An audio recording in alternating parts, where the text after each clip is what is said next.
What's going on, Nerd Nation? It's your friend, the neighborhood nerd king, Mac Taylor, here today to get you into the Scream 2 and 3 podcast. Yes, we're going to try to start doubling up on things. It's easier just to do one long pod with two movies. We're going to do, a vomit double feature most of the time. Every now and again, we might hit a single one, depending on what the schedule needs. But for the most part, we're just going to try to double down and get more meat, more meaty goodness, or more chunks to the vomit of the week. We're continuing the Scream franchise. We're talking about Scream 2 and 3. Scream 2, another one I didn't watch as much. It was like my least watched Scream movie up until a few years ago when I really started rewatching this franchise deeper. But it's one of my favorites. Absolutely could not wait to talk about it. Scream 3, we talk about it a lot. Scream's a very consistent franchise. Scream 3 is the worst one, but it's still pretty decent compared to like a lot of horror franchises. There are some lows. We've covered Texas Chainsaw Massacre. We've covered The Evil Bong. We've talked about a lot of shit on this pod. Hell House. That trilogy really went downhill. So we were really excited to talk about a franchise where like there's really not a weak link in the entire group. So we could kind of just have a lot of fun. Especially the first movie, we just kind of sucked its dick for about an hour and a half. So, and essentially Scream 2 and 3, we're doing that. We point out a lot of flaws in Scream 3. We have a lot of laughs with Scream 3, but we're still having a lot of fun.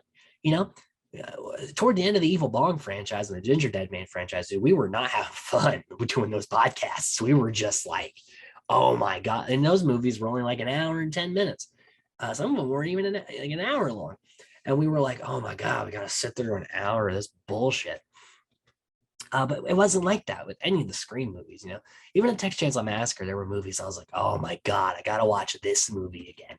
Scream isn't like that. So we hope you guys have a great time with it. We're having a great time with it as we continue to evolve the Film Vomit podcast into some good deep content for you guys. We're all about making the content here. So hope you guys have a good time with it.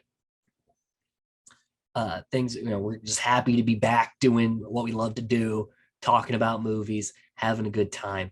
So sit back, relax, get some snacks. If you're driving, don't do those things. But, let us kind of kickstart a conversation about movies that maybe you really like or maybe you really don't. So without further ado, here is Scream 2 and 3 on Film Vomit. And we are back after a brief hiatus from Film Vomit. We are ready to get back on the roll here. We got plenty of reviews lined up, plenty of things to do, but we got some unfinished business here with the Scream franchise. Mm-hmm. So today we're going to be talking about Scream 2 and Scream 3 as we go through the Scream franchise. Cole, before we get into all that jazz, what you been watching lately? That was the excitement. We haven't done in a minute. So what you been watching, Cole? Lately, it's been I've been trying to get into a little bit different stuff. I actually recently I went back over the original, like the Swedish version of Girl with Dragon Tattoo. Right on. Which is definitely way different than the what was filmed, relatively recently. The American version. We have I forget his name. It's a new James Bond. What was him? Oh, Craig. Yeah. Yeah, he was in it. It's a great film, really. I first watched it with my mom actually years ago, when we lived some house somewhere in Shelbyville. But it's a great film. It actually accentuates the thriller, the suspense, and the mystery a bit more than the more modern rendition of the original book. I mean, I've read the original book as well, which is its own thing. But I mean, if you don't mind, you don't mind reading subtitles, it's an amazing film, amazing fucking acting involved. I know it's a little more difficult to criticize people's acting when they're not speaking your language and not a part of your culture. So it is a little bit more difficult. But I think I can recognize, the gratitude, the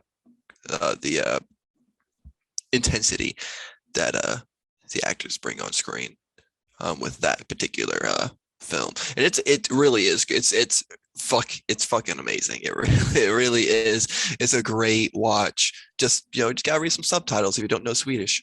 Fair myself, I'm still going through the Power Rangers franchise, so I'm still on Power Rangers Zeo. Oh, My girlfriend and I have been watching Bob's Burgers because the movie comes out at the end of the month. oh yeah, dude. I gotta get my fiance into that. She loves Bob Burgers. I've actually been seeing some stuff, some trailers and whatever, and everything about it. I do want to watch it. It does seem pretty funny. Then movie wise, I mean, I've kind of kept up with what's been coming out. I saw Everything Everywhere All at Once. That was really good. I saw the new Nicolas Cage movie, Unbearable Weight Oh, of Massive Talent.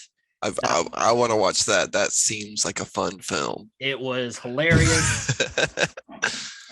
Just seeing Nick Cage lean into Nick Cage is great. It's and Pedro Pascal does a really good job with that. And then just a couple days ago, I watched Sonic 2. So now I've Okay. sort of caught. I mean, Doctor Strange comes out this weekend, and that means us in the movie theater business are going to be really busy with that. Yeah. I was more hyped for Sonic 2 than the first Sonic. I saw it I was saw fun. Knuckles. I saw Knuckles and I'm like, yo, this is the movie. This is the movie to watch for Sonic. It was funny because while I was out at Sonic, someone who listens to our podcast was like, yo, when's the new pod coming out? He yelled like across the lobby at me. Like, when's the new podcast? I'm like, I'm working on it. Yeah. So without further ado, you could stop the screaming. We're coming in. Scream 2. Well, we got to finish Scream 1 with we didn't do the reviews, like what the ratings were and like what people had been in. And especially when it comes to Nev, Courtney, and David, let's go ahead and knock them out because they're in every one that we're going to be talking about. So Yeah. So with the ratings for Scream 1, IMDb gives it a 7.3 out of 10. I think that's a little low.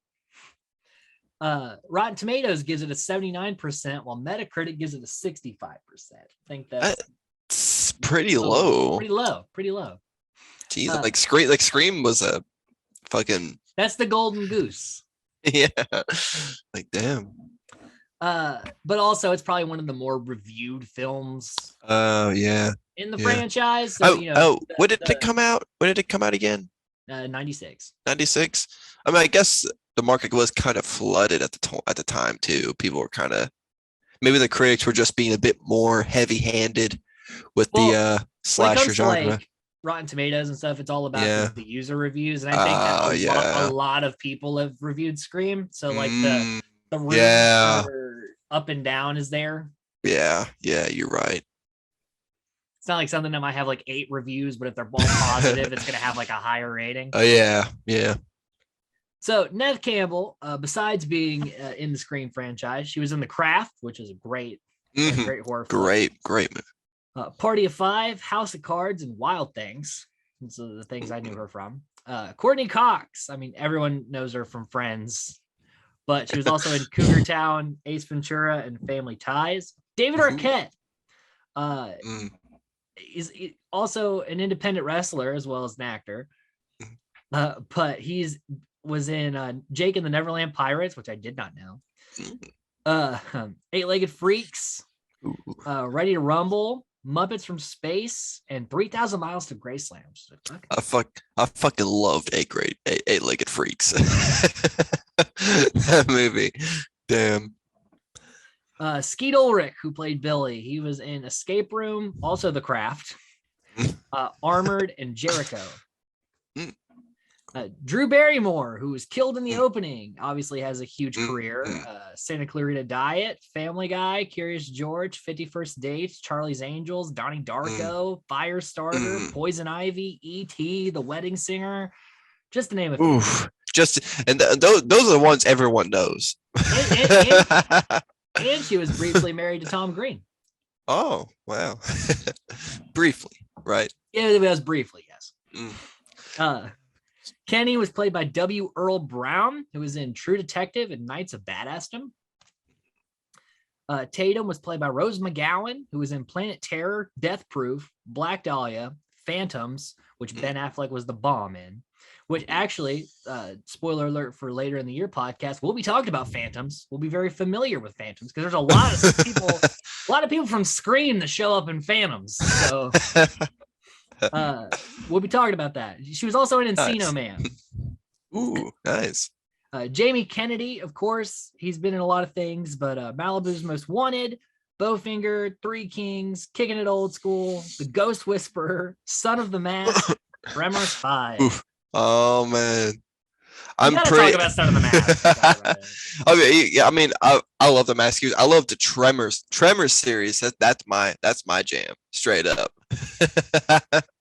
That's what I kind of grew up on watching on the science fiction channel. My grandma's. Son of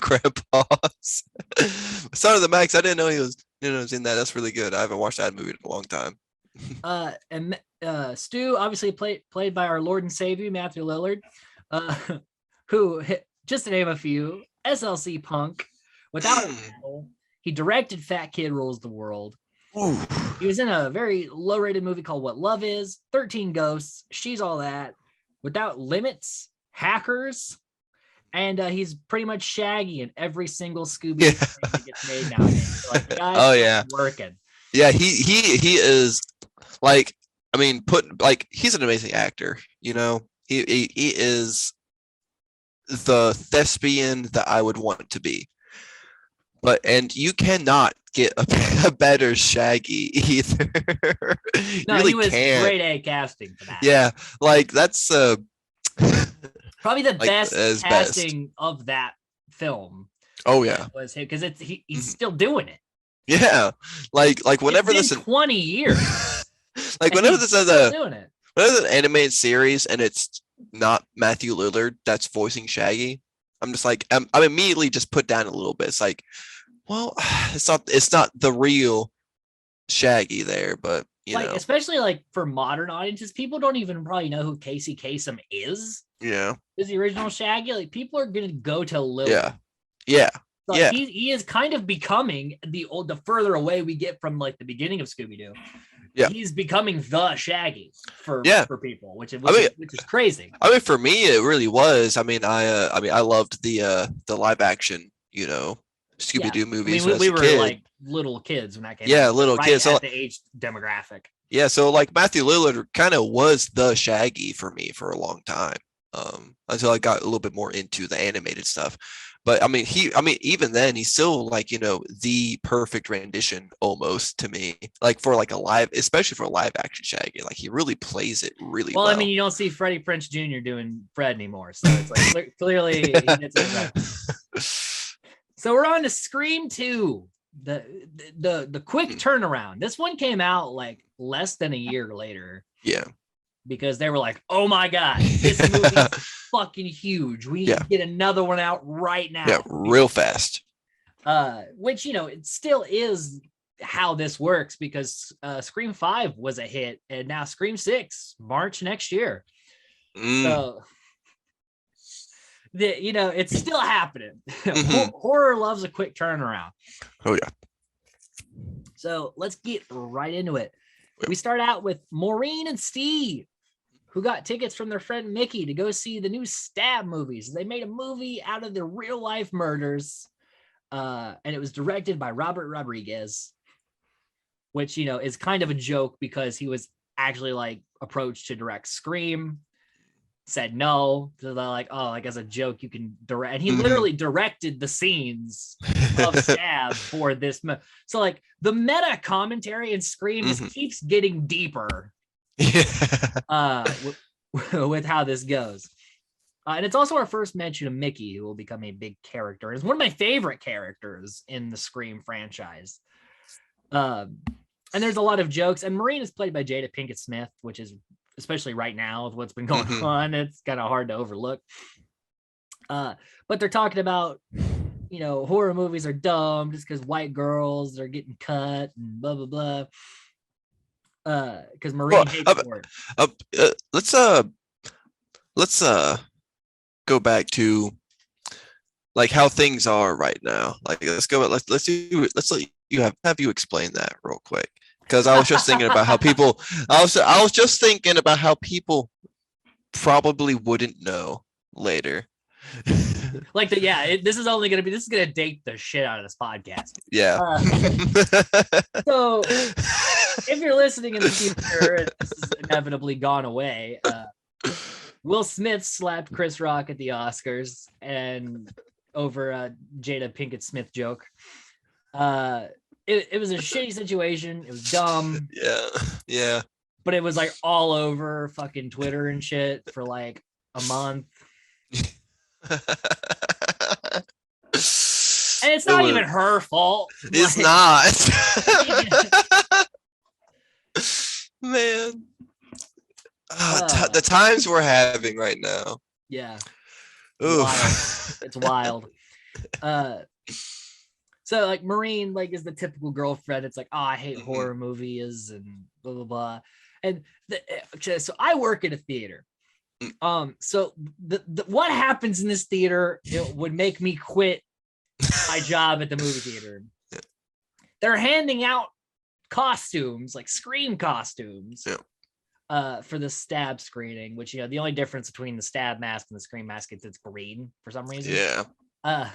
But it's not in the movie. It's just for promotional. It's again weird. But also you don't do that. I mean, granted, this was 1997. But like, you don't want to not be able to see the faces of people. We'll find out in like, I don't know, 5 minutes in this movie why that's not a great idea. Also, everyone's just running around rampant. Everyone's running around, chasing each other, throwing. The guy who cleaned that theater after that scene was a saint. The amount of popcorn that was just being thrown. So yeah, this kind of just one of those things like when you actually work in a theater and you watch a movie about a theater, you start to have some trauma. But nevertheless, and I had like 4 notes about the theaters because I was like, God. So we see the Stab scenes, which are fun.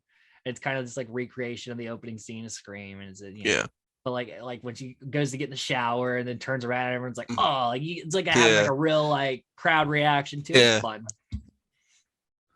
And Marine's like, oh, of course she's getting in the shower because everyone's got and everyone's like trying to get her, even though everyone else is screaming. Like when she says something, she gets shushed.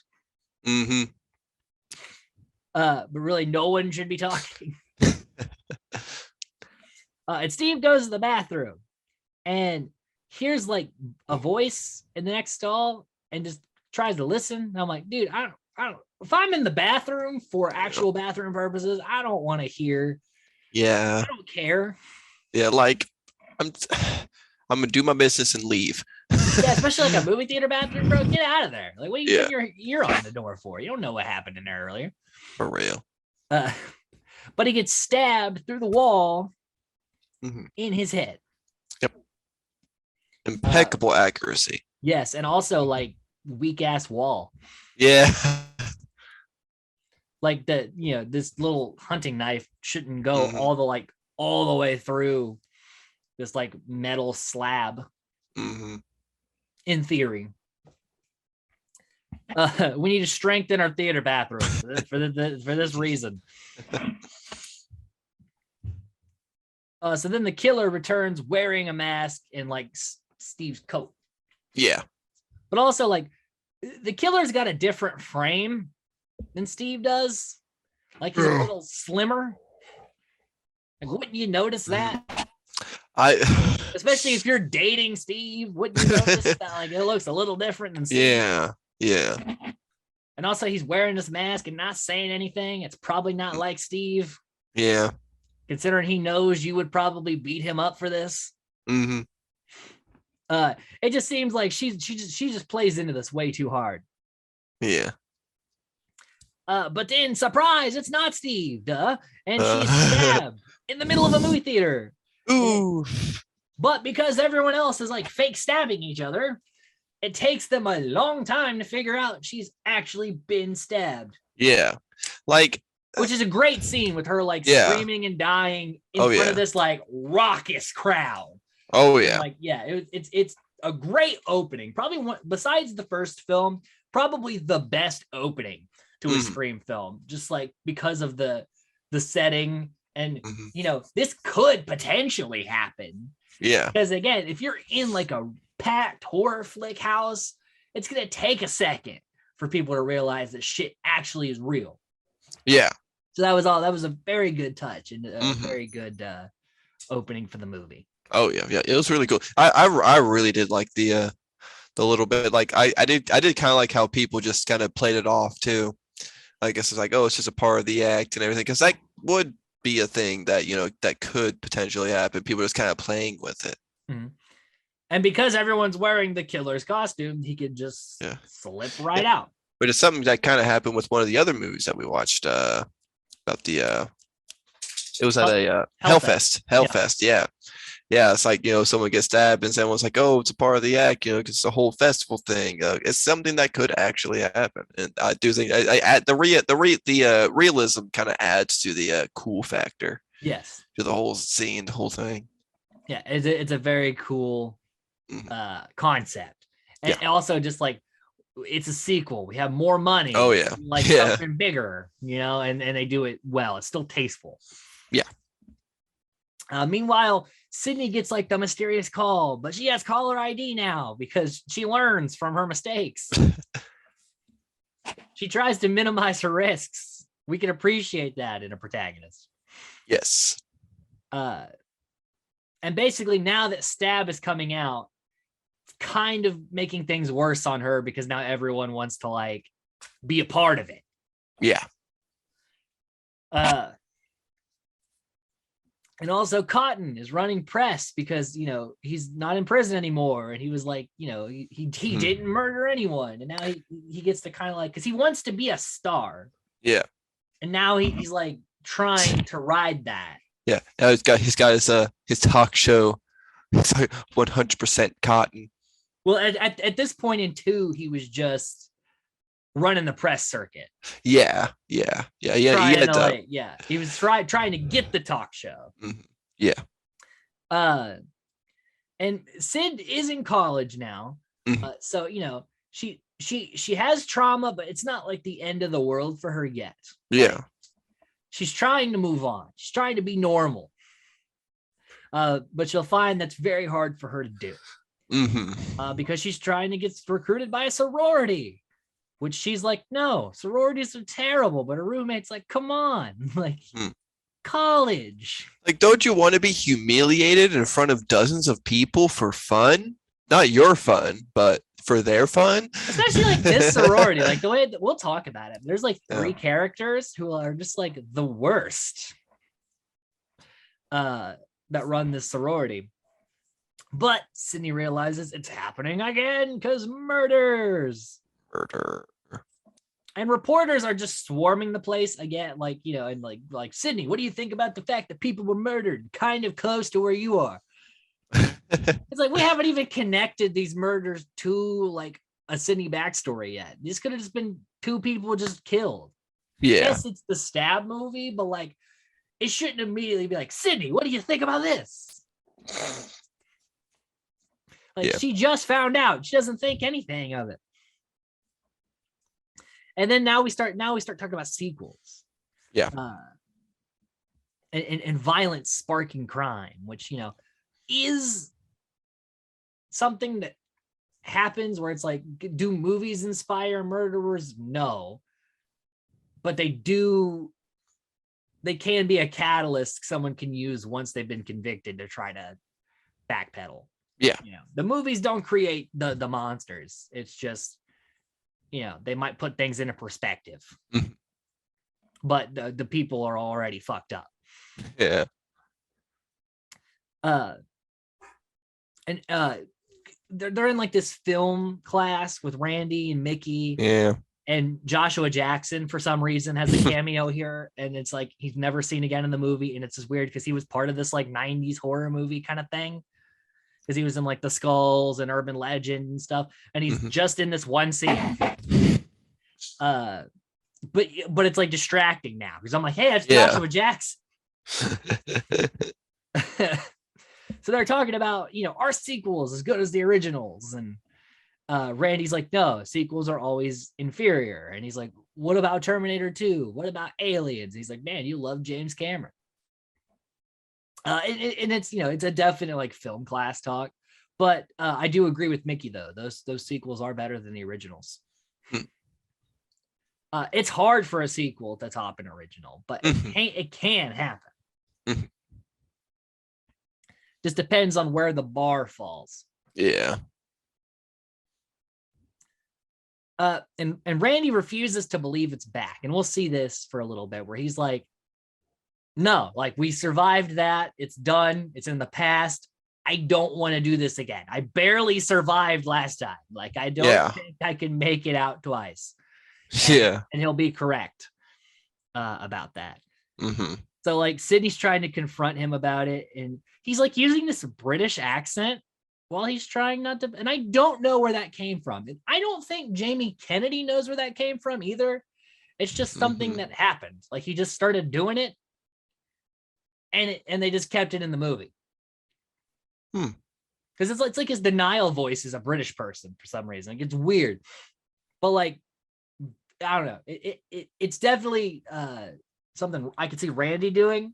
Like, it does fit the character, but it's always every time I watch this movie, I'm like, why does he do the British accent? Yeah.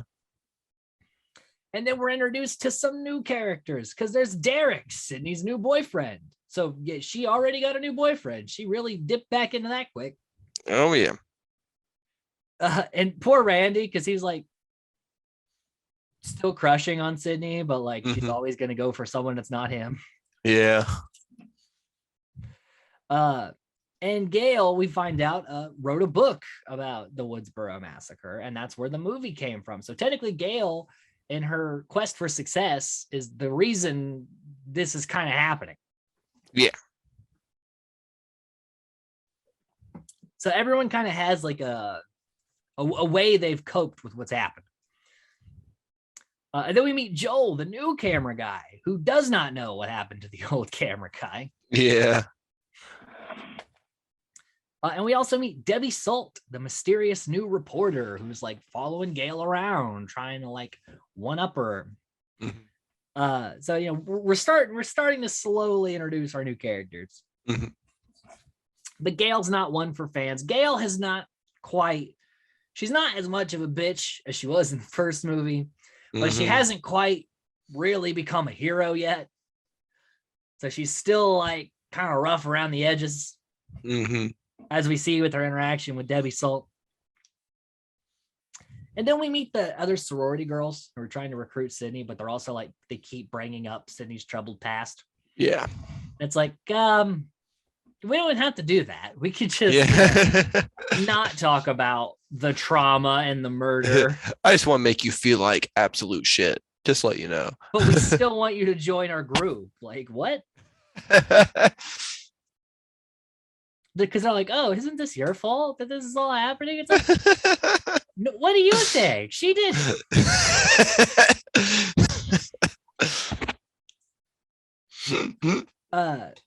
And then Dewey's back with a limp because he got stabbed in a nerve. It's an interesting choice. But I like it. Yeah, it gives like a good connection between the first and second film. Because if you do get stabbed, there could be some consequences. If you survive. Yeah.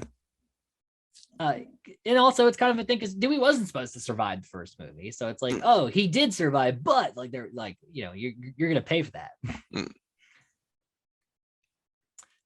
And Sid also she's taken up acting, which we'll see in the third movie. Kind of connects her to her mother a little bit more than she knows.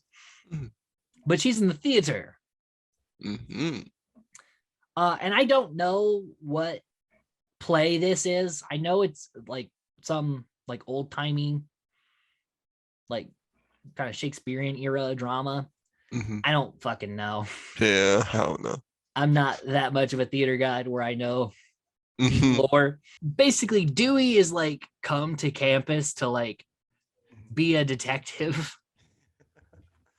Like after uh the events of Scream and until like Scream 4, Dewey doesn't do like cop work in Woodsboro. He like tries to do other shit. Yeah. So here he's like trying to be like a super sleuth, Yeah. find the killer in the campus. And he's like, it's probably someone you know, Sid. And it's like, yeah. I mean, granted, this is only the second time this has happened, but we should all, after last time, start asking more questions. Yeah. And also, which we should not say spoiler alert, because again, the movie's been out for decades.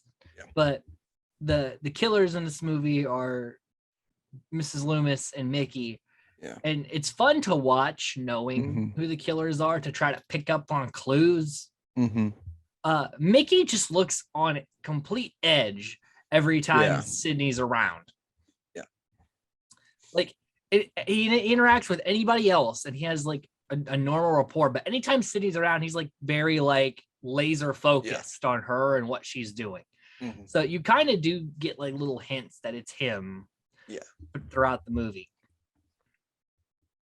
And then surprise, Sydney, if this day couldn't get any worse, Cotton wants to have a conversation with you.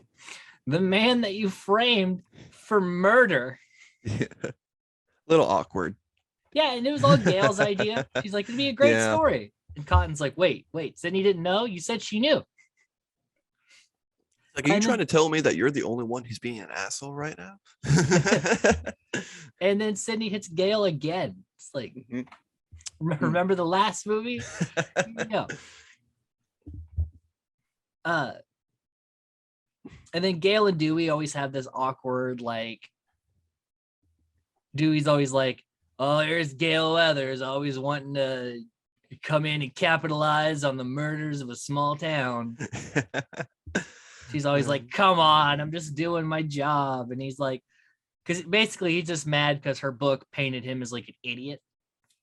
I mean, but like he also was yeah. super goofy. He was super goofy. I mean, at the end of the day, he did help, but yeah, he would like it's not like he was, fucking trim of the crop police work, like he was a young deputy. Yeah, wasn't he like new basic like then? Yeah, because his younger, so they were all like what, like seniors, juniors, something like that. So you have to assume he's only a few years older than them, so he's probably like 21, 22. Yeah, probably it's just how much they hang around and how comfortable they are with him. Mm-hmm. Yeah, probably. So he's a new cop.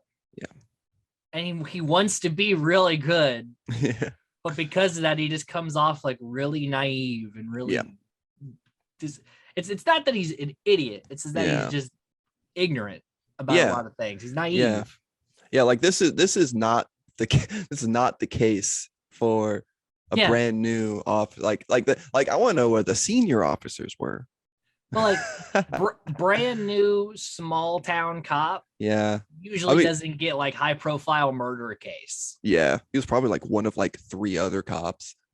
Yeah. Like total, like overall. Like like Laurel Police Department only has like fucking 6 dudes. Yeah. So it's like that. And like in the first Scream, you had that old cop that was always like on the podium, like, we've been searching everywhere and we don't know what's going on. Yeah. So, Dewey did his job, but now he's like not doing his job because he's here at this college. Yeah. And not at Woodsboro.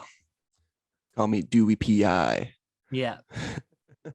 But yeah, he's very harsh to Gail because basically they didn't work out either. Yeah. Which, and we'll keep talking about the evolution of Gail and Dewey as each movie goes on and kind of where their characters go. Yeah. But basically this relationship can never work because Gail is like a career focused person who wants to go out in the world and do things. And Dewey wants to like be the small town guy and settle down and have quiet and nothing exciting ever happen. And hopefully that's it.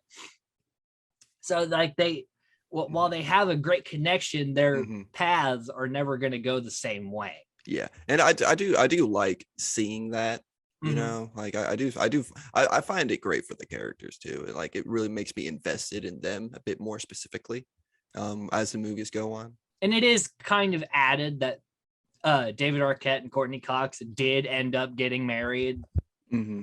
for a long time, and only like I think they got divorced around Scream 4, like right around Scream 4, but they're still like very, close. Hmm. So that like that addicts, I mean, they met on Scream, but Yeah. so it's like Scream created the Gale and Dewey romance and also Mhm. inadvertently made another romance. Yeah. And Yeah. their characters have the exact same Mhm. trajectory as the actual actor and actress. Oh yeah, probably helped a lot for their characters too. Mm. Like having that kind of relationship off screen too. Because it was, it was legit. You didn't have to do Hmm. much acting at that point. Yeah. Yeah. Uh so yeah, they're basically just kind of going back and forth. And Gail always, she'll be like super harsh to everyone. And then like Dewey comes around, she's like, come on. Like, I didn't mean to upset you, but like you're overreacting. And then she'll like turn to the next person, like, you bitch. it's great. It's like her Yeah. one weak point. Yeah. He is Dewey. And he's like, how do you know I'm not naive on purpose? I'm like, Dewey, no, come on. It's fine. Like, you're fine. Yeah. And then Sydney and her roommate, and I fucked up the name of the roommate so many times. Yeah. Because like I heard like Allie and like Addie, like because it's not like her name is brought up a whole lot in the first place. She's not really that much of a character. Yeah. But basically her whole like start of the movie is trying to get Sid to join a sorority because they're roommates and it would just be easier if they could do more things together. And then we meet, we have, just like we had Joshua Jackson show up in this movie, we have Sarah Michelle Gellar in this movie. A lot of the Scooby-Doo cast is be showing up randomly. Oh yeah. And she's house sitting for the sorority girls while they go out and drink. And she gets the scary movie call. What's your favorite scary movie? Yeah. And she's like, Ted, what are you doing? You crazy. And he's like, who's Ted? It's like plays. I was like the shot. And then she's like, I'm home alone. And I'm like, never say you're home alone. Ever. Even if it is Ted. I'm home with an entire gang of bikers. They're just hanging out. Playing with guns, showing their abs. Like, something. Just be like, hanging out. Feed them my poisonous snakes, Yeah. how it goes. Got my giant Venus flytrap. But yeah, it's like never paint yourself as vulnerable, especially because even if you know the person, it's like just like, oh yeah, I'm just with so and so. Like, because it seems like Ted's like a guy that's pursuing her that she's not interested in. Don't let him know you're at a sorority house alone. Like, come on now, Stacey, be safe now. Yeah. Also, there's a Nosferatu in the background, which is nice. Cool. Nice little Nosferatu reference there. And then like the calls always take a turn because he's like, oh, who's Ted? And then he's like, oh, I'm home alone. Blah blah blah. And he's like, oh, really? And then like it turns like, you wanna die tonight? And then she leaves the front door wide fucking open. Like she goes and checks outside, which is also dumb. But then she just walks in and leaves the front door just gaping. I'm like, what? At the very least, a raccoon's gonna get in. Yeah, like I don't think I know anyone who just leaves their front door just like open. I've never, especially if you think there's someone like lurking around. Yeah. Don't give them an opening like that. A literal opening in the front of your house. A literal, like, like I would have been less upset if she just like forgot to lock it. It's like, how do you forget to close the door? So then she's like trying to call like campus security, but she can't get a signal because this is 90s phone signal. Yeah. And then we get a jump scare because her friend comes home. And we actually see Ghostface sneak in. And we know by, again, I've watched like breakdowns on like who did what, where, why, how, and like, to think about who was Ghostface when. Mm-hmm.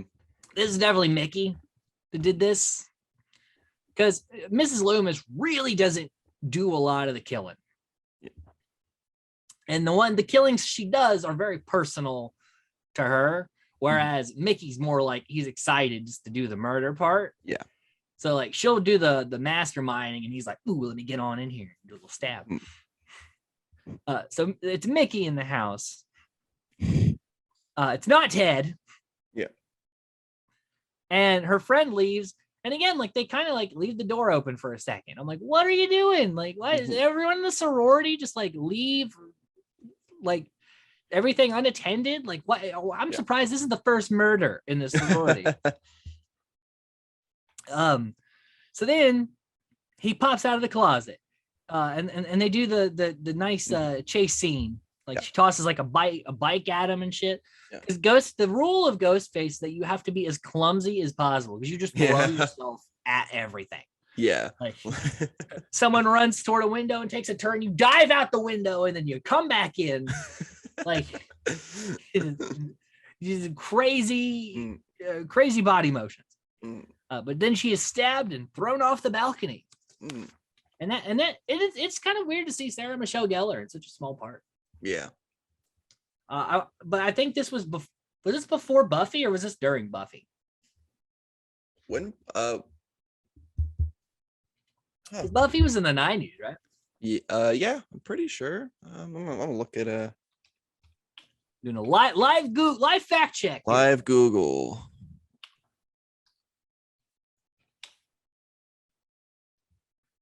Let's see here. Oh, yep. About 1997. So this was right around the time Buffy was coming out. Yeah. So she was just like starting to pop as like a, because I think I Know What You Did Last Summer came out in like 98, 99. So like Geller is getting ready to hit her stride. Great movie. Yes. Yeah. The first I Know What You Did Last Summer is great. The sequels are garbage. Yeah. But but it's funny that she was in like a movie inspired by Scream, and written by Kevin Williamson, but then was also in Scream 2. So like she's like just double connected to the franchise, to the genre. Sorry, I lost a place my notes.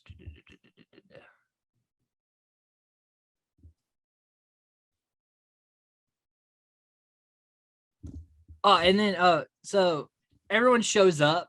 It's like this literal crime scene. And everyone's just like, "Oh no, what a terrible thing has happened." Like no one really gives a shit. Yeah. I don't think anyone had like, because Cece wasn't like a character we saw anyone have any connection to. Yeah. The only reason she was murdered is because they're trying to create this false narrative that they're killing people that have the same names as people from the first one. So Cece literally was only killed because of part of her name to use as a cover. Like she has no connection to the other characters, but because of that, we don't really feel a lot of impact. Yeah. Like if this was played by anyone like but Sarah Michelle Gellar, like you would care even less because the character means absolutely nothing. But the only interesting part about it is it's Sarah Michelle Gellar. Yeah. I mean, it was a cool like little sequence, that they had. Was, but like maybe you should have gave her a little more screen time so that like she could maybe be one of the girls that tried to convince Sydney to join the sorority too. Yeah. Kind of hung out with her and Allie a little bit. Yeah, that could have been like, like she might have been able to come up with, with Allie. And like try to help convince a little bit. Yeah, or like just say it's like, oh, this is what we do, we all have fun and we leave our doors open. Yeah, because then it means a little. Yeah, we just let the front door stay open the whole time. It's you can't. People can't make new friends if you're always closing your front door. Yeah, like you gotta let people in. You gotta let people in your house. Like, oh man. And Mickey's not letting this whole sequel talk go. But Derek's very supportive because Sydney's like kind of pulling away from him because last time the murderer was her boyfriend. Yeah. So she's like, I don't Yeah. know if it's super. And he's trying his best. Mm-hmm. Derek be doing the work. He do. Because he's like, look, I don't agree that we should separate, but like, if that's what you feel you need to do, then that's what you got to do. I'm here. What a lovable guy. He's just, and he's also played by Jerry O'Connell, which is like an added little thing. Love Jerry O'Connell. And Debbie Salt be on this case quick. She was like at that house like that. It's almost like she knew there was going to be a murder there, you know, before everybody else. Ooh. And Dewey's like still cold to get, as there's a literal like corpse in the background. Like he's like, we didn't stay together, and you think I'm an idiot. It's like, Dewey, you're solving a murder right now. This is exactly what we're talking about. It's like, this girl just got brutally murdered, but I want to talk to you about that time when you just left. It's like you thought I was dumb. What about us? And then Joel does a little bit of research into Gail's past and found out what happened to her old cameraman. And he's like, I don't want to get killed. Well, first he's like, I don't want to get gutted. And she's like, oh, I just added that to the book for more excitement. He really just got his throat cut. He's like, that's not any better. Yeah. Like what a way to soften, you know, the conversation a bit. Yeah. He didn't get his guts spilled out. He only got his throat cut. So he died quickly. And then Sydney's like, there was a murder in that house. I'm going in. And I'm like, what? No, Sid. No. Why? And then the phone starts ringing and she answers it. I'm like, Sid, don't answer someone else's phone. Yeah. Like I you know, I like, you know, suspending some disbelief, you know, when it comes to crime scenes and stuff. But don't like you're at a crime scene. Don't touch a damn thing, please. Don't. But also, touch like you're anything. In someone else's house. Don't answer the phone. Yeah, you're in someone else's house. It's already rude. Like, but don't get your fucking DNA everywhere, dude. Like, stay outside. You're a report. Stay outside. So yeah, Sid answers, and then Ghostface pops up and fumbles like immediately. He's like, no, and he like falls over. I'm like, Mickey, calm down, bro. Like, he's just like jumping all over the place. Yeah. Then Derek charges in, and Dewey runs in. And Derek was slashed on the arm, which is usually signs that like, oh, you weren't like murdered. So like, you're probably the killer. Yeah. Which is a way that Mickey's trying to frame Derek by being like, oh, look, he wasn't killed. Yep. You know, there actually is like a lot of, when you go back and watch it, knowing who the killers are, there's fun little things where you're like, oh, that was good. Like, that's actually a really smart, that was probably Salt's idea. And Mickey just executed. So Sid's like, oh, you just got your arm cut. I can't trust you. And Mickey's even trying to plant seeds.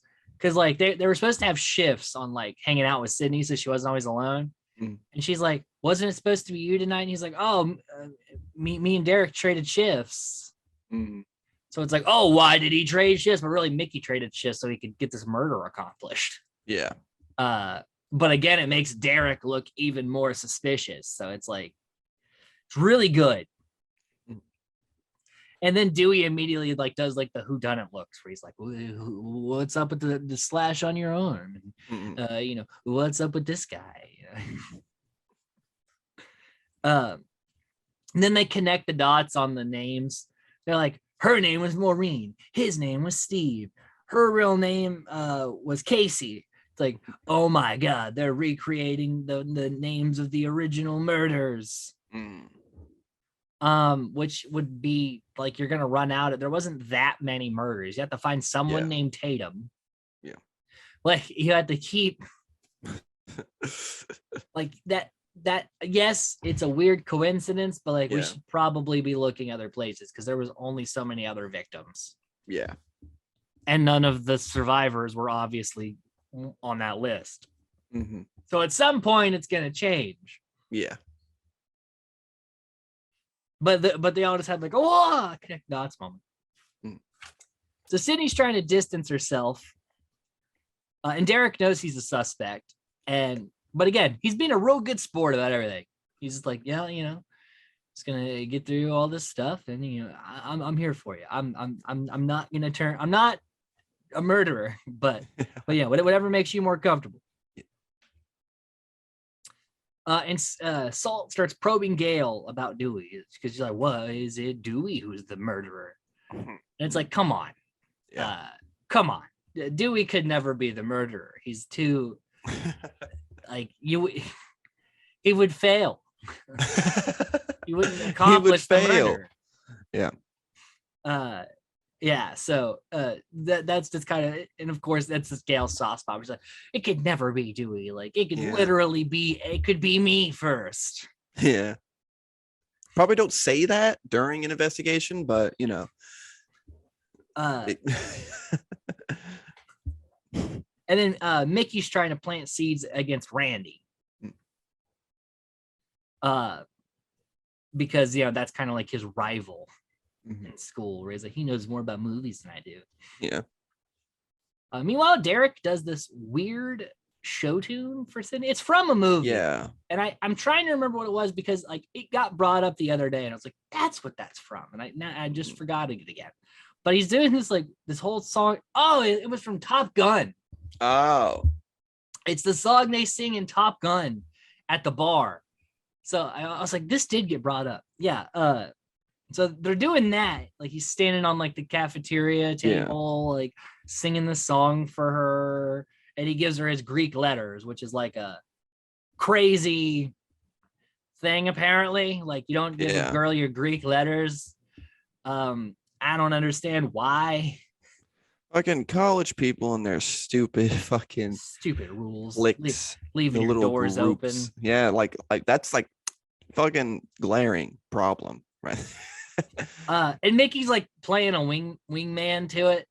He's like, and again, it just kind of makes you think about Mickey more because like he helped Derek set this whole thing up, and again, he's trying to frame him for murder and is trying to murder his girlfriend that he's setting like this stuff up for. So it's like, I mean, really... he's been doing like a good job of keeping his shit clean at this point, like because he knows Derek would never suspect him. Yeah. And then Sid brings up being played by Tori Spelling. Because like we see like clips from Stab periodically. Yeah. And you see like Tori Spelling and Billy was played by like Luke Wilson. Just like weird to see. And Randy's very unhappy with his casting. He's like, everyone else got like stars and they just got like a random person to play me. So yeah, we get some scenes from Stab. We have a good time with that. Some good meta humor. And then Randy lays out the sequel rules. Where they more gore, it's bigger, it's badder, more money. Like sequels are just more. Maybe not as good of a plot, but it's just more stuff. Yep. Which is usually very accurate. Yeah. And then he's like, the boyfriend's too, because him and Dewey are having like this big conversation about like who it could be. And they almost start to be like, well, it would make sense if it was you. And Dewey's like, let's not bring that one up. And he's like, well, it could make sense if it was you. And Randy's like, yeah, maybe we shouldn't bring that one up either. So they both are just like, okay, I won't accuse you. You won't accuse me. We'll move forward from here. Yeah. So it's fun because Dewey and Randy, we don't get a lot of them hanging out, but like they have great chemistry as characters. And Randy even brings up the limp, which is kind of funny. So then Sid's nervous about acting in a show with all this going on. And we get this like one scene with this drama teacher, and he just like gives her this big speech about like, maybe you should go on, maybe you shouldn't. It just depends on, if you care about the performance. And she's like, man, that's really inspiring. And he's like, yeah, or just don't. Like, it's fine. Like it gives this big grandiose moment, and then immediately like, nah, like it's not that important. But like, do what you gotta do. Yeah. I don't have an understudy, so it'd be great if you did it. And he's like, just shout, you're a fighter. Use your pain. Face your fate. Or not. Like, Or not. yeah, you're a fighter, but that doesn't mean you have to like, challenge the world. But then there's a scene with all these shrouded figures all around, and Ghostface be one of them. Ghostface, the musical will be happening. And so Sydney immediately has a breakdown. So thank you, drama teacher. She used her pain and is now in more pain. Yep. But that was just a fun scene because you have like this big dramatic, the lighting's changing, there's all these figures, there's like this intense like rain and shit, and this will be a set piece in the finale. So it's kind of cool that we see it work normally and kind of establish it for later, which is what great writers always do with things. But also to seeing like Ghostface in like a costume that wasn't his normal costume is funny and like this fun. All in all, good stuff there. So then Derek arrives, and she's like, wait, it's supposed to be Mickey. And he's like, oh, well, we just had to change it up again. And it's like, oh, good move, Mickey. Look at you getting that done. There's also some Jennifer Aniston jokes in here, which is funny because of Courtney Cox. But then they realize that someone is watching them because they get a phone call. And they have to find out who's on the phone. Yeah. Which nowadays would be even worse to try to figure out. Yeah. Like Dewey tackles a kid down, like dives over like a bush, like takes him out. They're like ripping phones out of people's hands and shit. It's tense, but it's also really funny. Yeah, like you could tell like this would be a reaction from people like that, especially being in that again. But like it is fun. Like imagine you just hanging out talking to your mom or something. Someone just comes up, takes your phone. It's like you fucking call. It's like I'm not calling you, dude. Talk on he's the not phone. The killer. Like what are these people doing? Yeah. And then you see someone literally dive over a shrubbery and tackle a guy. It's amazing. Jesus. And then this goes, oh, sorry about that. Like, what? What do you mean sorry about that? You wanted to do. You projectile launched yourself at me. What was that about? And then Randy is kind of lured toward this van. Like he's like walking backwards toward this, which I'm like, Randy, don't go near like anything. Like stay in the open. Yeah. Where you can see all around you. And then the killer brings up Billy Loomis, who Randy taunts, where he's like, he was just a little bitch. He couldn't even finish the job, and then he gets pulled into the van and brutally murdered by Mrs. Loomis. Yep. We know this is Mrs. Loomis because the killer, Miss Loomis, left-handed, killer uses the left hand, but also he shit-talked her dead son. That's why she very badly very brutally assaulted him. All right. And then Randy is kind of like, it's the first recurring character to get killed. Yeah. I was upset. Yeah, because Randy's such a good character. He is. I love him. I loved having him around all the time. Like he was always funny. Perfect to set up like what the rules are. Like that scene in the first movie is classic. Oh yeah. Jamie Kennedy is a great actor. And it was sad. Surprising, really, that was the character to kill off. But like, I get it. Like of the four people that, the four people that survived Scream, he's kind of the choice. Yeah. Because he's not in a romance. He's not Sydney.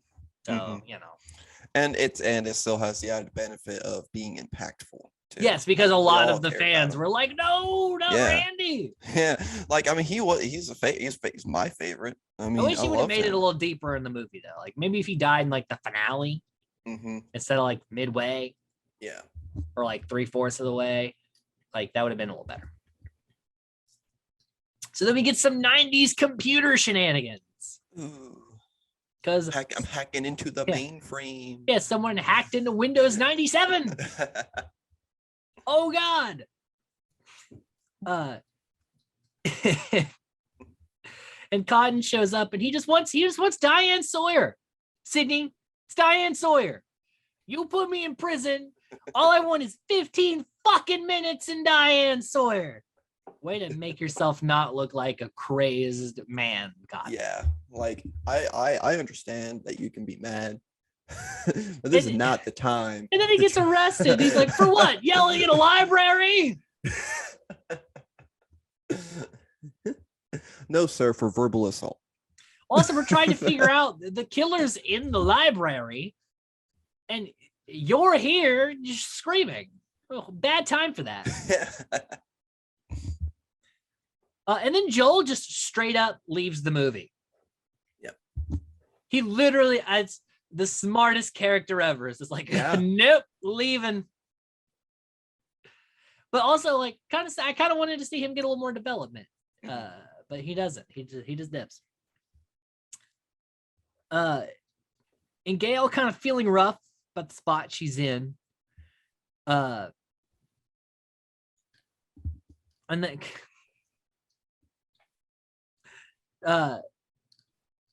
God. So they're trying to find a face in the crowd because they're like, the killer had to be at all the crime scenes. So he's got to look at all the footage. And they get out the old AV Club VHS roller cart, which hits all the right nostalgia notes for me.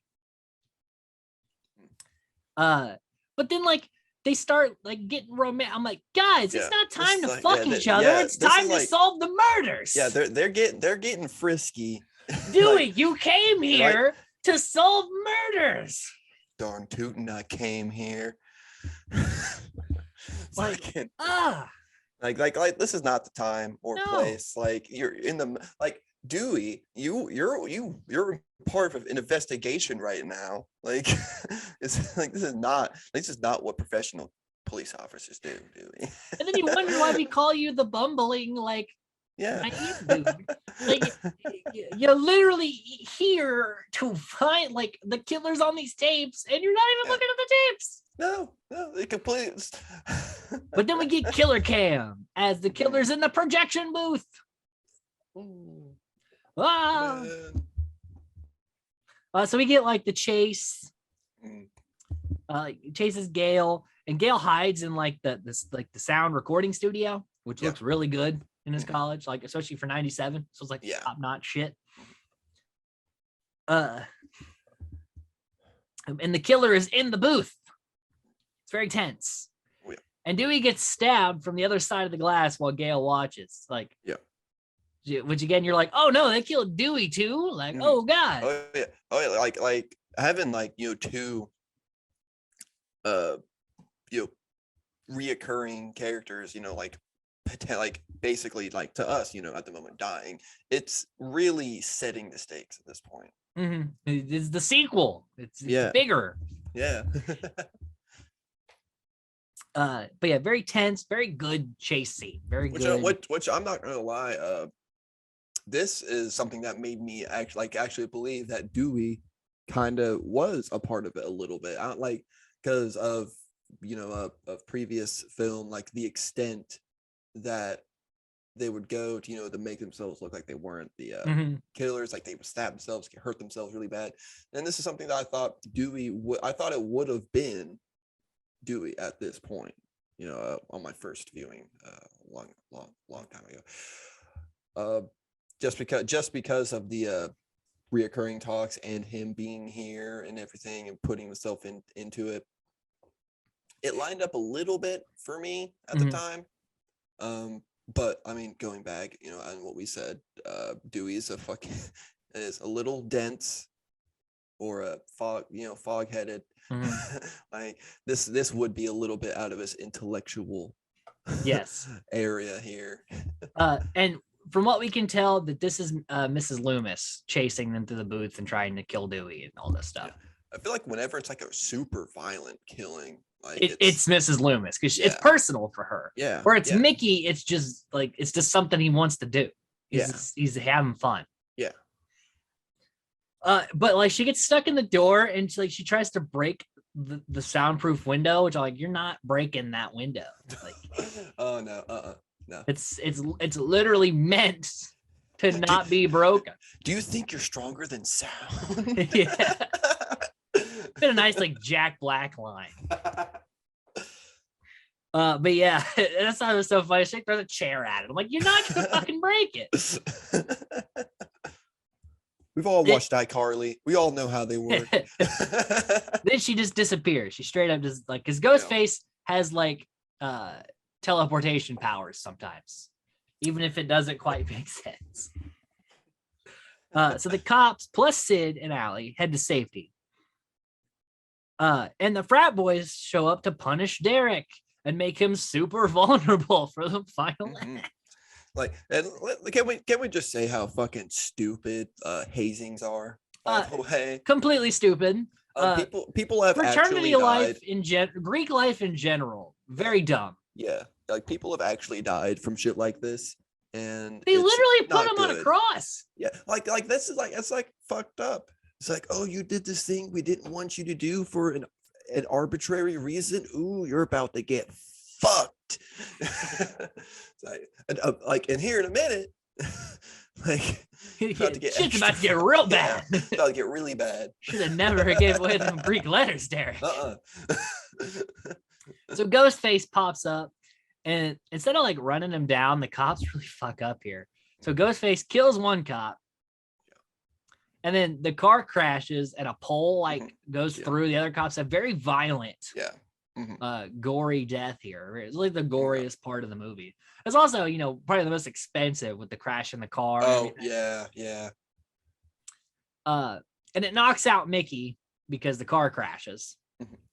So he's just like, but they have to, because the way the car is pinned, they have to get over, because they're in the back of a cop car, so they can't get out the doors.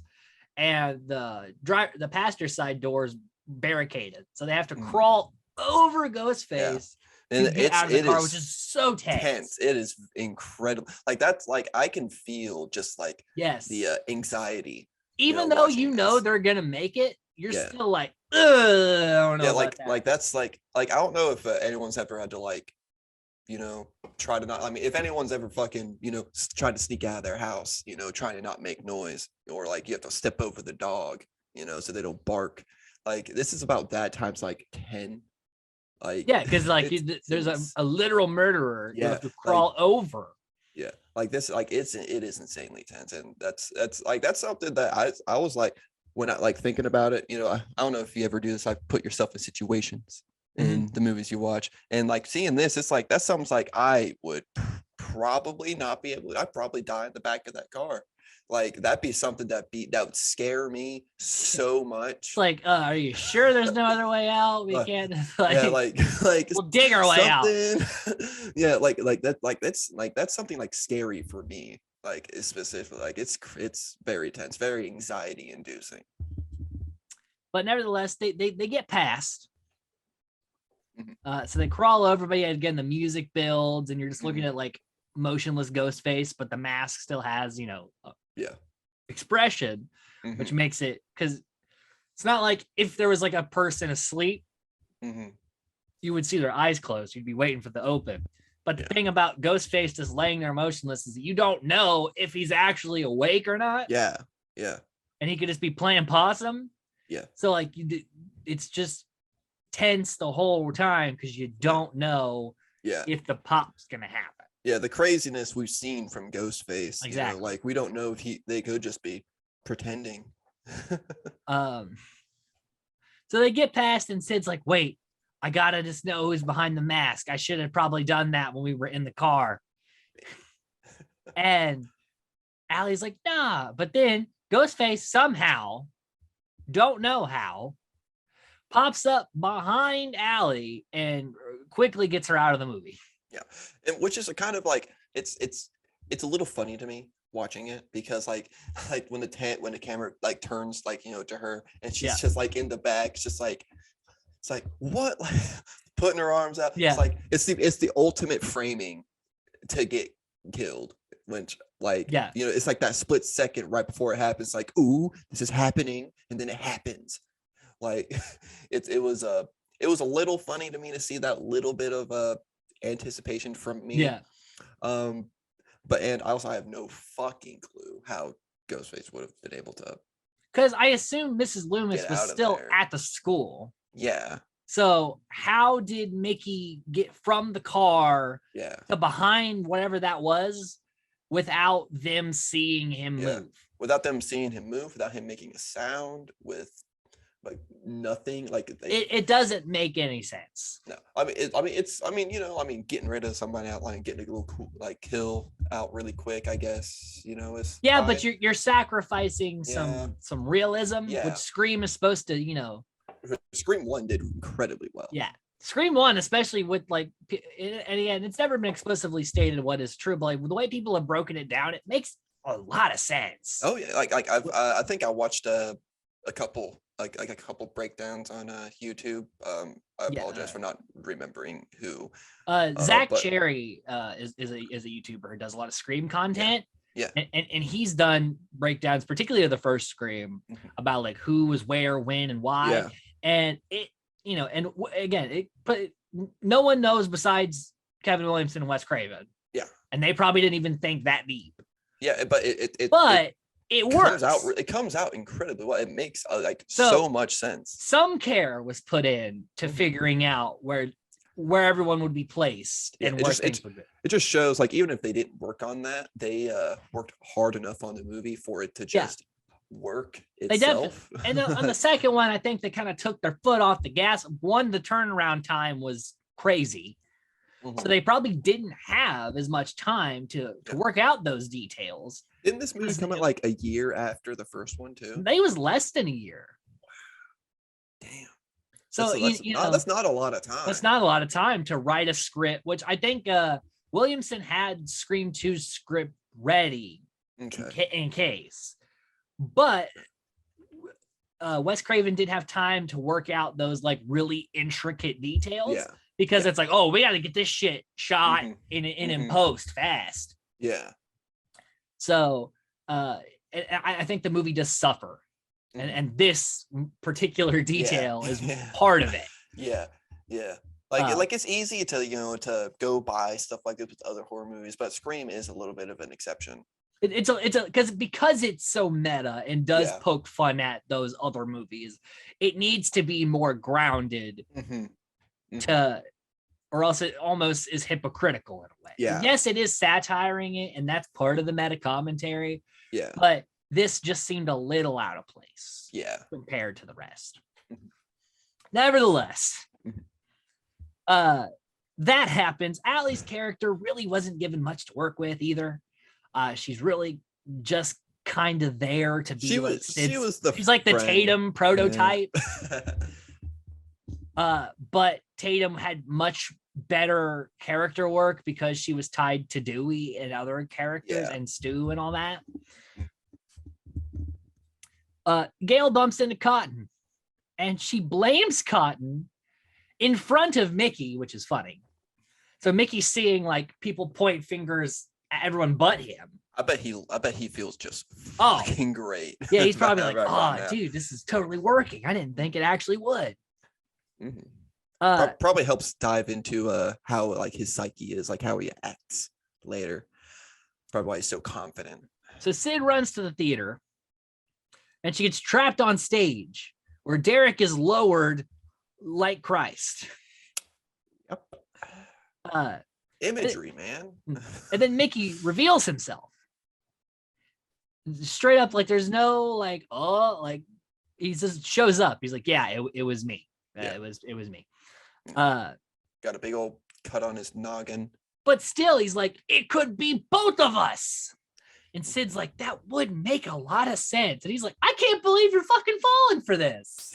Like, he's been with you this whole time and you didn't trust him. And then he just fucking shoots Derek. And it's like, oh God. Unhinged Timothy Oliphant is amazing. Yeah. Oh yeah, it's really good. Because I feel like, you know, people might think that he's trying to imitate, in a way, Matthew Lillard, like how he portrayed. I think the difference between Stu and Mickey, Stu was like, there was no end goal. Like, Mickey wants to get to the trial, has a plan to blame the movies, wants to be a star. Stu just really wanted to have fun killing people. Like, for him, it was like the thrill of having a murder spree. Yeah. And then being the survivor and playing it off. Like, it was more about doing the acts than like becoming a figure. It might be like a message of don't make films out of real crimes, maybe.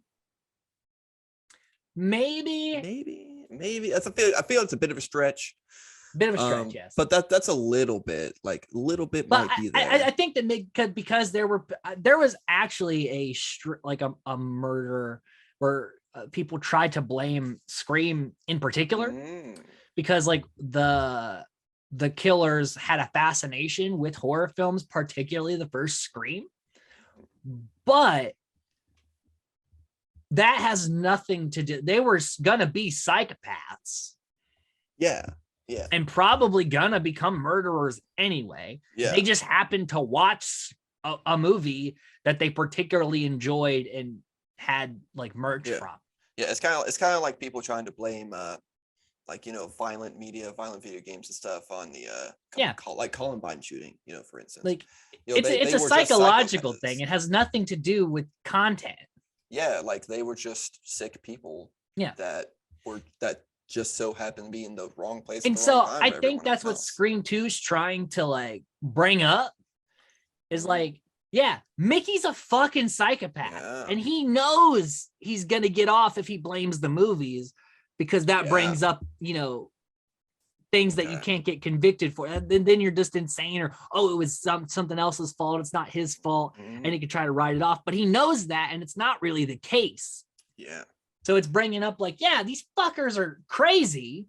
It's not my fault because I made a movie. Yeah. That's a really good. Yeah, but I because Scream is so meta that to me makes the most sense. Yeah. On what they were trying to say. Yeah. So Mickey goes on a spiel about blaming the movies and how, you know, it's all about the trial nowadays. It's not as much about the events. It's the trial. It's the show. So Mickey wants to be the star, knowing he'll either have some time in a psych ward or actually just get off with like a small amount of jail time. He won't have like execution or life in prison, most likely, if this trial goes the way he thinks it's going to go. Yeah. And, you know, the Greek letters came in handy for him having Derek strung up, because if Derek wasn't, he would have had to like fight Derek, and he probably would have lost that unless he did shoot him like straight up. Yeah. But might have been a little. I mean, why would Derek be there at this moment? You know, without the hazing, I guess. He probably would have looked for Sydney, especially if something went down. He would have tried to find her. Yeah.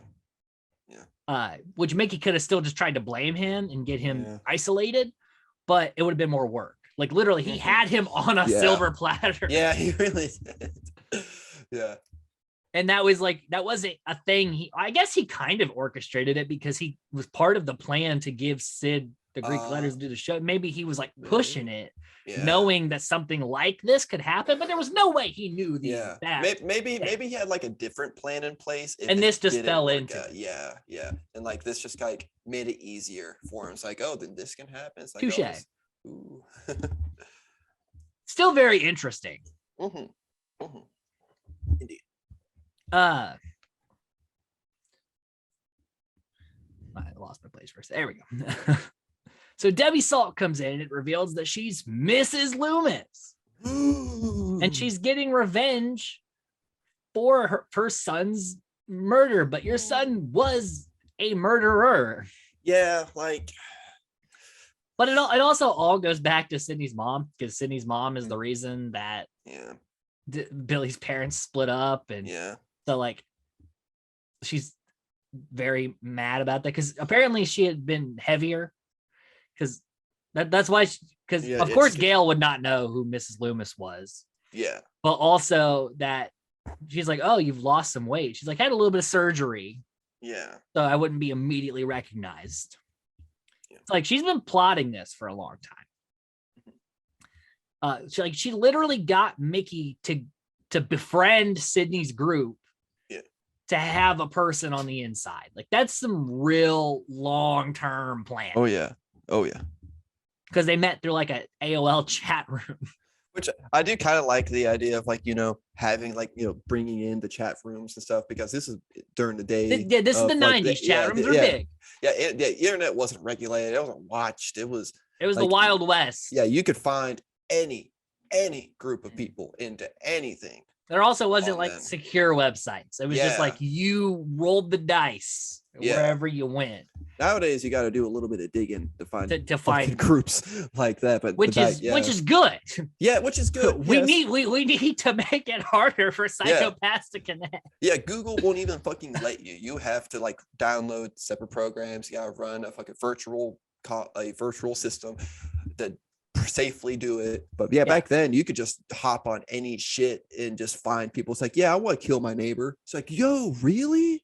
Wow, dude, I love killing people. I want to kill somebody too.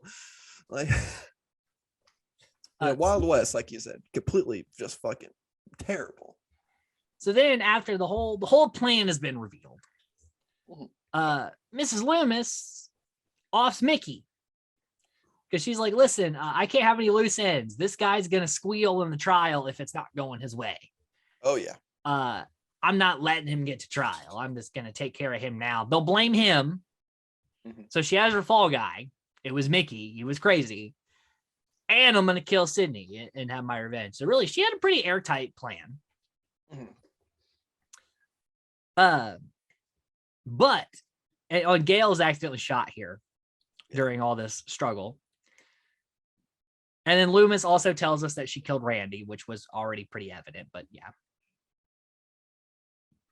So then we have this big like stage fight where Sydney's like using the effects to like trick Mrs. Salt, and like the little like fake cobblestones are falling on her and shit. It's really cool.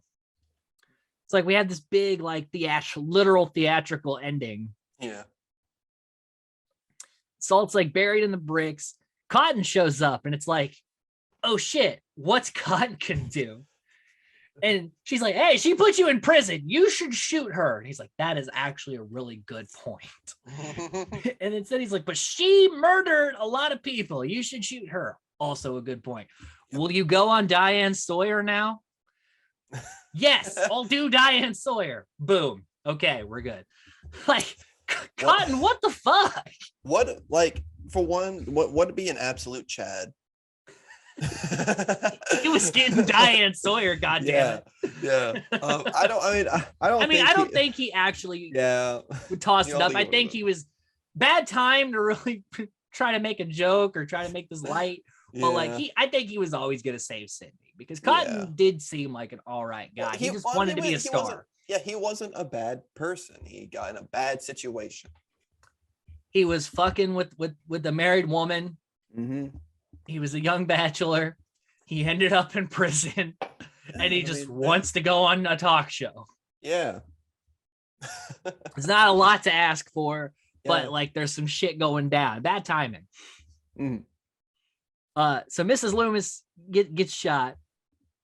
Everybody does like the ending part. Of course, Salt like jumps up again or no, this is the where they just shoot her in the head. They're like, they don't even let her get up. Sydney's like, nope, not doing this shit again. So we're just gonna double tap. Yep. And then there's a reporting in the trenches joke, because Gail like fell into like the sound pit And she gets up and she's like reporting in the trenches. And it's like, yeah. It's so funny. This is not the time for jokes, but I appreciate it. Oh, and then they had to finish Mickey too. Sid and Gail shoot Mickey, which is great. Dewey survives. So again, like that's 2 movies in a row where he's like stabbed and dead, and then it's like, oh hey, by the way, I'm good. Yeah, this time he's a little bit extra fucked up.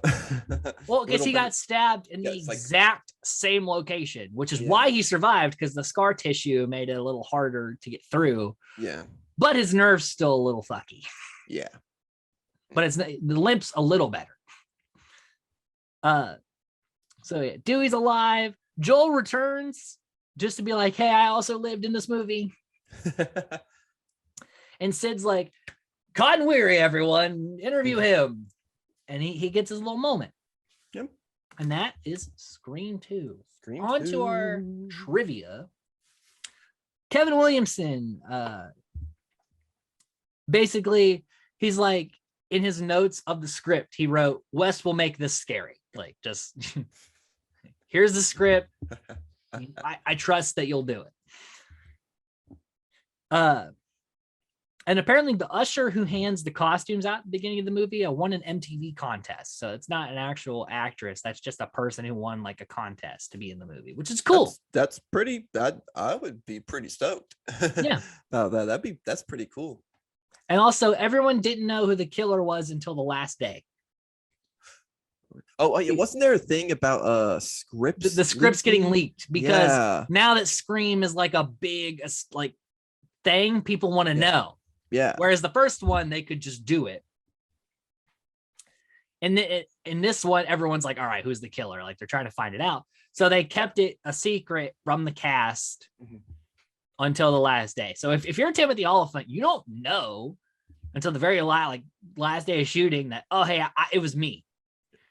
So the whole time he's acting, like, and everyone else is acting, they're dropping hints, and you don't know if the hint it's like dinner theater. Yeah. Like not knowing you're the killer until it's like, oh, man, here's the final, and we'll find out. So it's fun in a way. Oh yeah. But also probably a little confusing when you're doing the rest of the movie because you don't really know if how to play the scene. Yeah, I mean, I think it could help somewhat, like adding to the confusion of your character. Yes, so and also when you're trying to convey your innocence, but like it makes it more natural. It does help giving actors a bit more to know, like you are the killer, but you want them to believe you're not the killer. But we want to have a little bit of mystique to it. Yeah, like you can give them like drop a little bit, like they did with Billy and Stu. Yeah, which is why they're like the best characters. It was amazing. Like, I mean, I understand. It took me until the end of the, until the reveal to figure out who it was.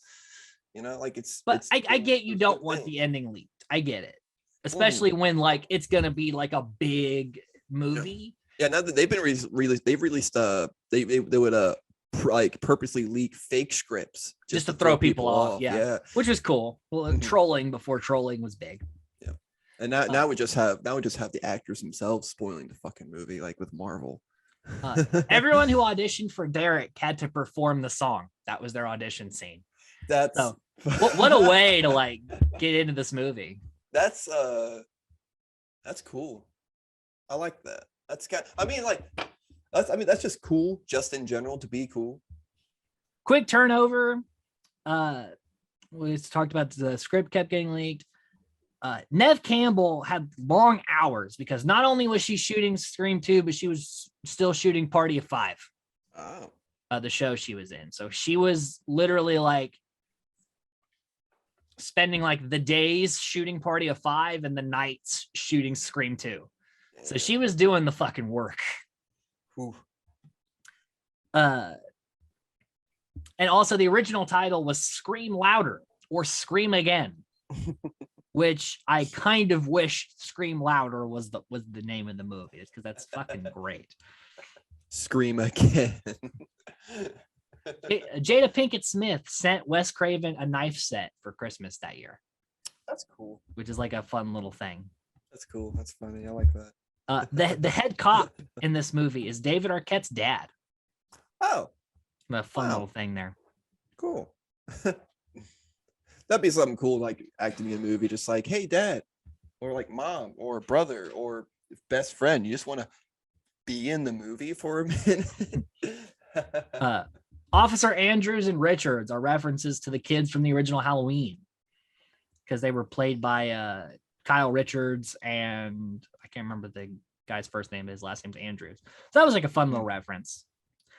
Tobey Maguire was offered the role of Mickey, but turned it down. I think I heard something about that. I think I was watching stuff about Tobey Maguire, not that like a couple days ago. Sarah Michelle Gellar and Jerry O'Connell were dating at the time of this movie. And also, the original killers in the script were going to be Derek and Allie. Which makes it a little interesting, especially like her getting like killed in the end of the movie. She would have popped back up. Yeah. Uh, What made a little bit more sense, like, you know, she could have noticed. But also, didn't. in one of the original scripts, Dewey was a campus cop. I Like he can't- transferred to campus to look after Sydney and Randy. I feel like that would have made more sense with him being there, but I also think it would have made it more weird. Yeah, it would have been like a little awkward. Yeah. It's like, I picked up this job just to look after you. It's like, really? Also, in the original script, Joel was a med student and Randy was Gail's new camera guy, which would have been an interesting dynamic. Ooh. And Oh, Derek cool. was a film student in the original. Ooh. And in one of the drafts of the script, Mickey sings the song to Allie instead of Derek singing it to Sydney.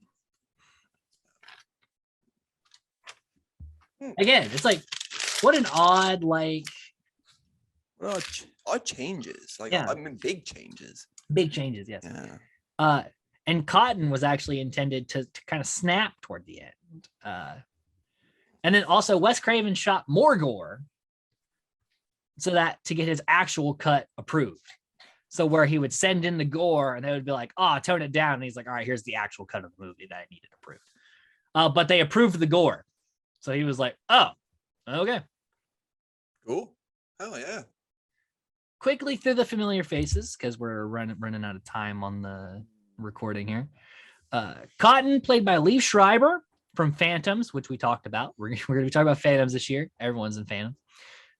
Ray Donovan, Spider-Verse, Isle of Dogs, Goon, Salt, Repo Man, X-Men Wolverine, and The Omen, the remake, The Omen. Hallie was played by Elise Neal from Logan, Ant Farm, and Mission to Mars. Steve in the beginning there, played by Omar Epps from House, ER, and Dracula 2000. Maureen, played by Jada Pinkett Smith from Matrix, Gotham, Bad Moms, Madagascar 2, all that good stuff. Cece, played by Sarah Michelle Gellar from Masters of the Universe Revelations, Scooby-Doo live actions, Buffy the Vampire Slayer, All My Children, TMNT, The Grudge movies, Angel, Cruel Intentions, I Know What You Did Last Summer. Mickey was played by Timothy Olyphant from Hitman, The Mandalorian, Book of Boba Fett, Fargo, Santa Clarita Diet, Justified, Stop Loss, Die Hard 4, Rockstar, and No Vacancy. And Mrs. Loomis was played by Laurie Metcalf from Roseanne, Toy Story, Big Bang Theory, Stop Loss, Meet the Robinsons, JFK, and Uncle Buck. This movie received a 6.2 out of 10, an 81% on Rotten Tomatoes, and a 63% on Metacritic. So this has a higher rating than Scream 1, which is weird to me. All right, so we're going to wrap this up. Moving on. It would be about 3 years post Scream 2, the year 2000, kicking us in the millennium. We get Scream 3. Carly, come here. We got Scream 3, which was basically, it was at a time when everyone was just super fucking busy and they didn't even know if they were going to be able to make the movie. Yeah. Because Kevin Williamson had a script for Scream 3, but he was so busy on other projects. He's like, hey, can we wait like, I don't know, like 6 months and then I can do it? And they're like, nope, we're hiring a new writer. We're going forward. We must have Scream 3 done. So they went ahead. And also Neve Campbell was shooting a bunch of different things. And so that's why she's only in this movie for like 15 to 20 minutes. And it's more so about Gail and Dewey because they didn't have Neve Campbell for most of the shoot. So we start out, we catch up with Cotton, who has his own talk show, 100% Cotton. So fun, so clever. He is clever. It is very clever. He's living the life he wanted. He's got like the hot girlfriend and the big house and the show and the nice suit. And he gets a sexy phone call, which then turns into, well, actually at first he does talk about that they're making a Stab 3, which is going to be the overall arc of this film. Oh, yeah. And that they want him to do like a cameo where he dies in the beginning, which is like super meta because now he's going to be the first kill in Scream 3. So I've always liked the meta humor of Scream. Like this is like a big note thing. It's like, that's funny. I wonder what's going to happen. And we'll talk about this, but this one's the goofiest of the 3 of the original trilogy, but still not bad. Like it's still very enjoyable. So we get like this voice change. The killer in this movie has a legit voice change, which the technology wasn't there. 2, it's really not even there now. Not to that degree. Not even close. Just be able to freelance talk with people's voices. Yeah. Like it'd be different if you had like recordings of them and you like spliced words out and did it that way. The technology was kind of there in 2000. Yeah. But yeah, you couldn't just be like, oh, it's your voice now. like I remember having like one of those old Halloween voice changer things way back in the day, and they were still bad. Well, and like in the first 2 movies, like the killer has them, but it's to make it's just that one voice. It's just the one, which would be, it's Roger L. Jackson's voice. So it's kind of goofy that they have this magical device. And then Cotton is like, he's like, I'm in the house with your girlfriend, Cotton. You better get here and try to save her. And he proceeds to do like the most crazy driving. Oh yeah. He's just swerving and whipping and he's a what we would call a expert at GTA. Yes. And he's also in Los Angeles, which is like super duper crowded. So like there's way more traffic. And then his girlfriend is in the shower and she thinks she hears Cotton's voice. And he's like, oh, you wouldn't believe the day I had. She comes around, but it's Ghostface. Ooh. And she immediately slips. But like it makes sense that she slips on the floor because she just got out of the shower and it's hard. So like I'll give that one a pass. Yeah, of the stereotypical girl falls in horror film. That one makes sense. I mean, I'd fall. I'm not gonna lie. Yeah, very slippy. Straight up. And then she just immediately thinks it's Cotton, and I'm like, this person is not Cotton's a large man. Yeah. This guy is not his frame. No one ever questions frames of people. By my house. Which I know there's a cloak, but like still. A little smaller, a little slimmer. Yeah. Like, I mean, I don't like. I would feel like if she's with Cotton for she would extended know. amount of time. Yeah, like they would have talked about it at least a little bit. Like, oh, this dude does some like I was a part of this thing. It was part of some crazy stuff. There were movies made about it. Which, granted, the killer never really targeted Cotton. Yeah.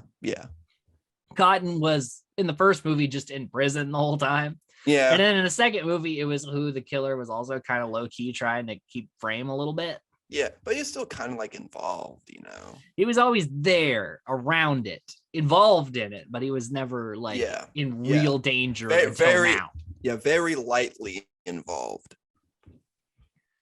So when Cotton actually gets home, and also Creed's playing that. There's a lot of Creed Mhm. references in this movie, which very much makes it an early 2000s movie. So much Creed, which we'll talk about, but like it's like, oh yeah, this is definitely a product. So of the much Creed. God, I haven't thought about that. I haven't thought about that in a long time. And so he comes in and he's like, "What's going on?" She's like, swinging a club at him and everything. Yeah. And it's funny because his show is playing in the background, talking about reckless driving. Again, the jokes were firing. Yeah. So she hits him with the club, but then is killed by the actual Ghostface. Ooh. And then brief fight, and Cotton is killed by Ghostface as the intro goes in. Which is a little like surprising to me because like Cotton's like a big guy. Like he's kind of built a little bit, you know. I feel like he could have put up like more of a fight, personally. Maybe a little bit, but also Like he's like, he had just gotten hit over the head I mean, like still like with a blunt object. He's a little loopy. he's a big boy. He was caught Get off guard, past- but yeah, it get would have been a past little bit it. of a fight. Get past it. So then we get our opening. Yeah.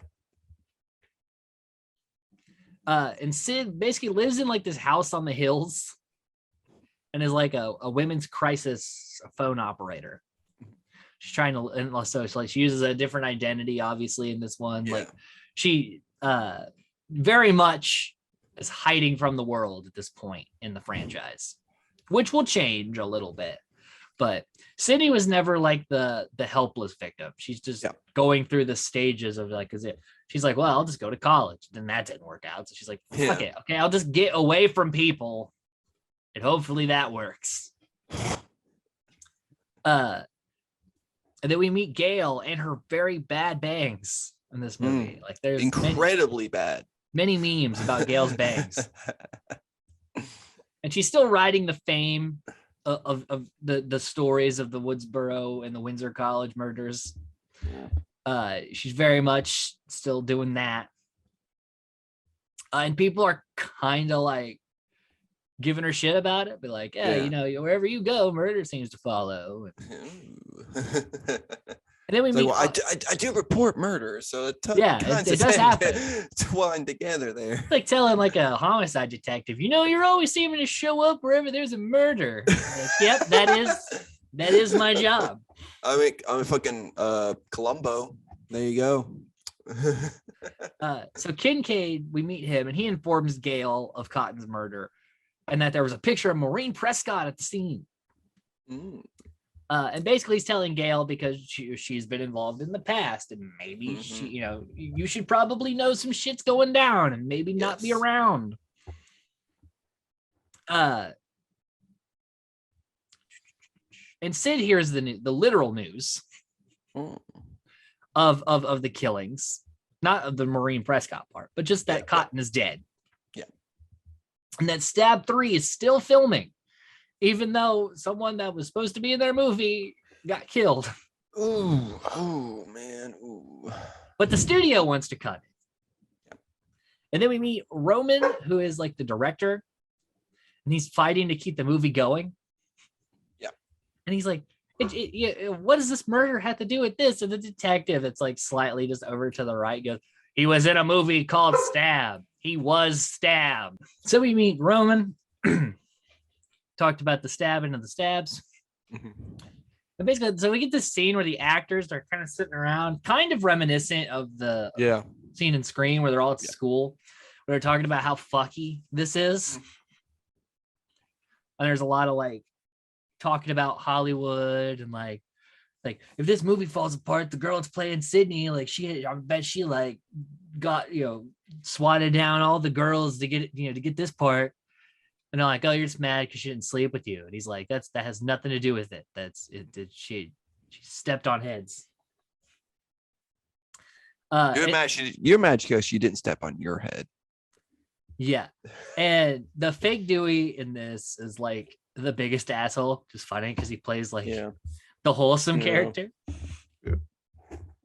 And they also mentioned that Tori Spelling and David Schwimmer aren't here for this, but they were recast. Probably because Scream 3 couldn't actually afford David Schwimmer. Yeah. So Gale comes in with the hidden cam and meets Fake Gale, played by Parker Posey.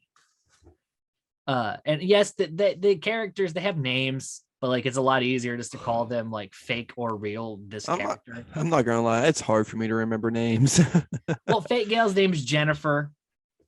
That it's brought up a few times, but like she spends a lot of the movie just being Gale or around Gale. So it makes just more. The same thing with the fake Sydney. I think her character's name was shit. I don't even remember now. It's not really important. Yeah.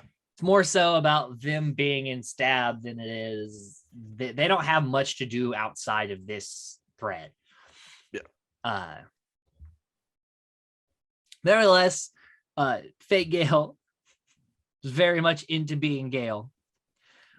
So they like go back and forth, this passive aggressive, or like Gale's taking shots at her for having a shitty career, ending up in Stab 3. She's taking shots at Gale for not like being the next talk show host. Yeah. Ironically, Cotton became the next. Yeah, it's a little bit there. Yeah, like She's like, "Oh, you could have been the next Diane Sawyer." I'm like, "But Cotton was the next Diane." Everyone really loves Diane Sawyer in the Scream franchise, and Dewey's like low key making fun of Gale. Yeah. For it, but also he's like mad because he's like, "We didn't work out." And Dewey like is not a cop anymore. He's managing Fake Gale and like living in a trailer on her property. Yeah. So he like was like, "Oh, Gale, you can never stay in one place." But he's like, "Dewey, you moved." he's been like he's been the one that's been moving for no actual reason at all throughout the movies. He was just kind of following everyone around. Yeah, he was a cop, and then he followed like survivor victims of a tragedy, and then just like out of his own fucking job description, like no, like you don't have a reason to move around. Everyone else kind of does. Everyone else had either like trying to get away from the town Yeah. that gives them trauma, had a career, is dead. And Fake Dewey's upset with Gale because she did a story on him saying that he was like drunk driving, which what had actually happened is he had a tire blowout. Yeah. She's like, sometimes you gotta like beef up the story, and he's like, yeah, fuck you. Like, yeah. I mean, you can beef up the story, but you don't have to do it in the by guy has a flat tire. Yeah. Well, is he an alcoholic that hates Is he an himself? alcoholic? Did he have a 6-pack in the bag all empty? Was there a kid that he sees on the weekends in there? He had a 5th in the glove box. Yeah, it's like, spicing it up doesn't mean changing it completely. Yeah. Then Dewey tells Gale, like, because she's like, have you told Sydney about this yet? And he's like, don't bring her into this. She doesn't need to be a part of this. Although I'll handle it, even though she is inevitably going to be a part of it. It's every time something happens, you can't keep Sid. Like personally, I would be like, hey, someone's like trying to like, at this point, someone at this point is like, trying to reenact murders or some shit. It's pretty similar to you. Fucking leave. Well, Sydney's mom's photo is left at the crime scene, so it's like, all right, that's a little weird. That is didn't someone try to break into the files and stuff as well? Yeah. So like clearly someone's kind of thinking about Sydney. Yeah, so like tell her to leave. To be on guard at least. Yeah, or on guard. Get a really or just get another boyfriend to take the shot for you. Like I understand that Dewey's just trying to protect Sydney. He always does, just try to protect her. Yeah. She's kind of like his other sister, the one that's still alive. Yeah. And then we see a studio tour with Jay and Silent Bob. Ooh. Oh yeah. What a great cameo. What a great cameo. Yeah. And it's funny because this was around the time, maybe a couple years after Jay and Silent Bob reboot. No, this was, I think, the exact same year. Yeah. Jay and Silent Bob reboot or Strike Back. Yeah. where they had the monkey dressed as Scream. Yeah. So it's, they're like, we did a Scream reference. Scream referenced us. We exist in the same universe. Yeah, and I saw like like I usually do like watching videos and stuff before the reviews, along with everything else I do. I noticed some people I forget the names right off the top of my head. Unfortunately, I'm sorry, but like they were they weren't too keen on the cameos too much. I'm in the boat where if it's just like a little bit, Yeah, it's not like Jay and movie, Silent Bob are in the rest of the movie. yeah, it's like a little bit. They show up. It's like haha funnies for this the. was probably like they were shooting that backlot scene for Strike Back, and they're like, "Hey guys, just come over here real quick." Yeah, like it's like like they just do something and they leave, and it's something for the audience because it's a movie. As a kid, I didn't know the fuck these guys were. But like later, when I was like became like a huge Kevin Smith fan, like I was just watching Scream 3. I'm like, oh my god, it's Jay and Silent Bob. Indeed. Like you probably had like 10, 15 people per like theater show that were like, hey, everyone else was fine. It doesn't distract from the movie at all. Yeah. Yeah. And then we actually get like a rare appearance by Sydney's dad here, where they're kind of talking about like her mom, and she's like, I'm sorry that she drug us on this. Her dad's like, hey, she was a good person. She just had her demons. We all have our demons.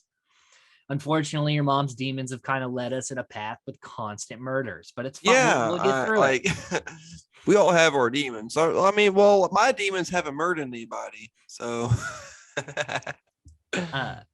And he's like, you should move back home with me, and like we could be together during this. And she's like, I just gotta stay away. Yeah. And then she has like a really creepy nightmare about her mom, which turns into Ghostface. And those are the scenes that like scared me as a kid. Were like this scene, and then another scene later where like the killer like kind of tries to use her mom to like fuck with her. Yeah.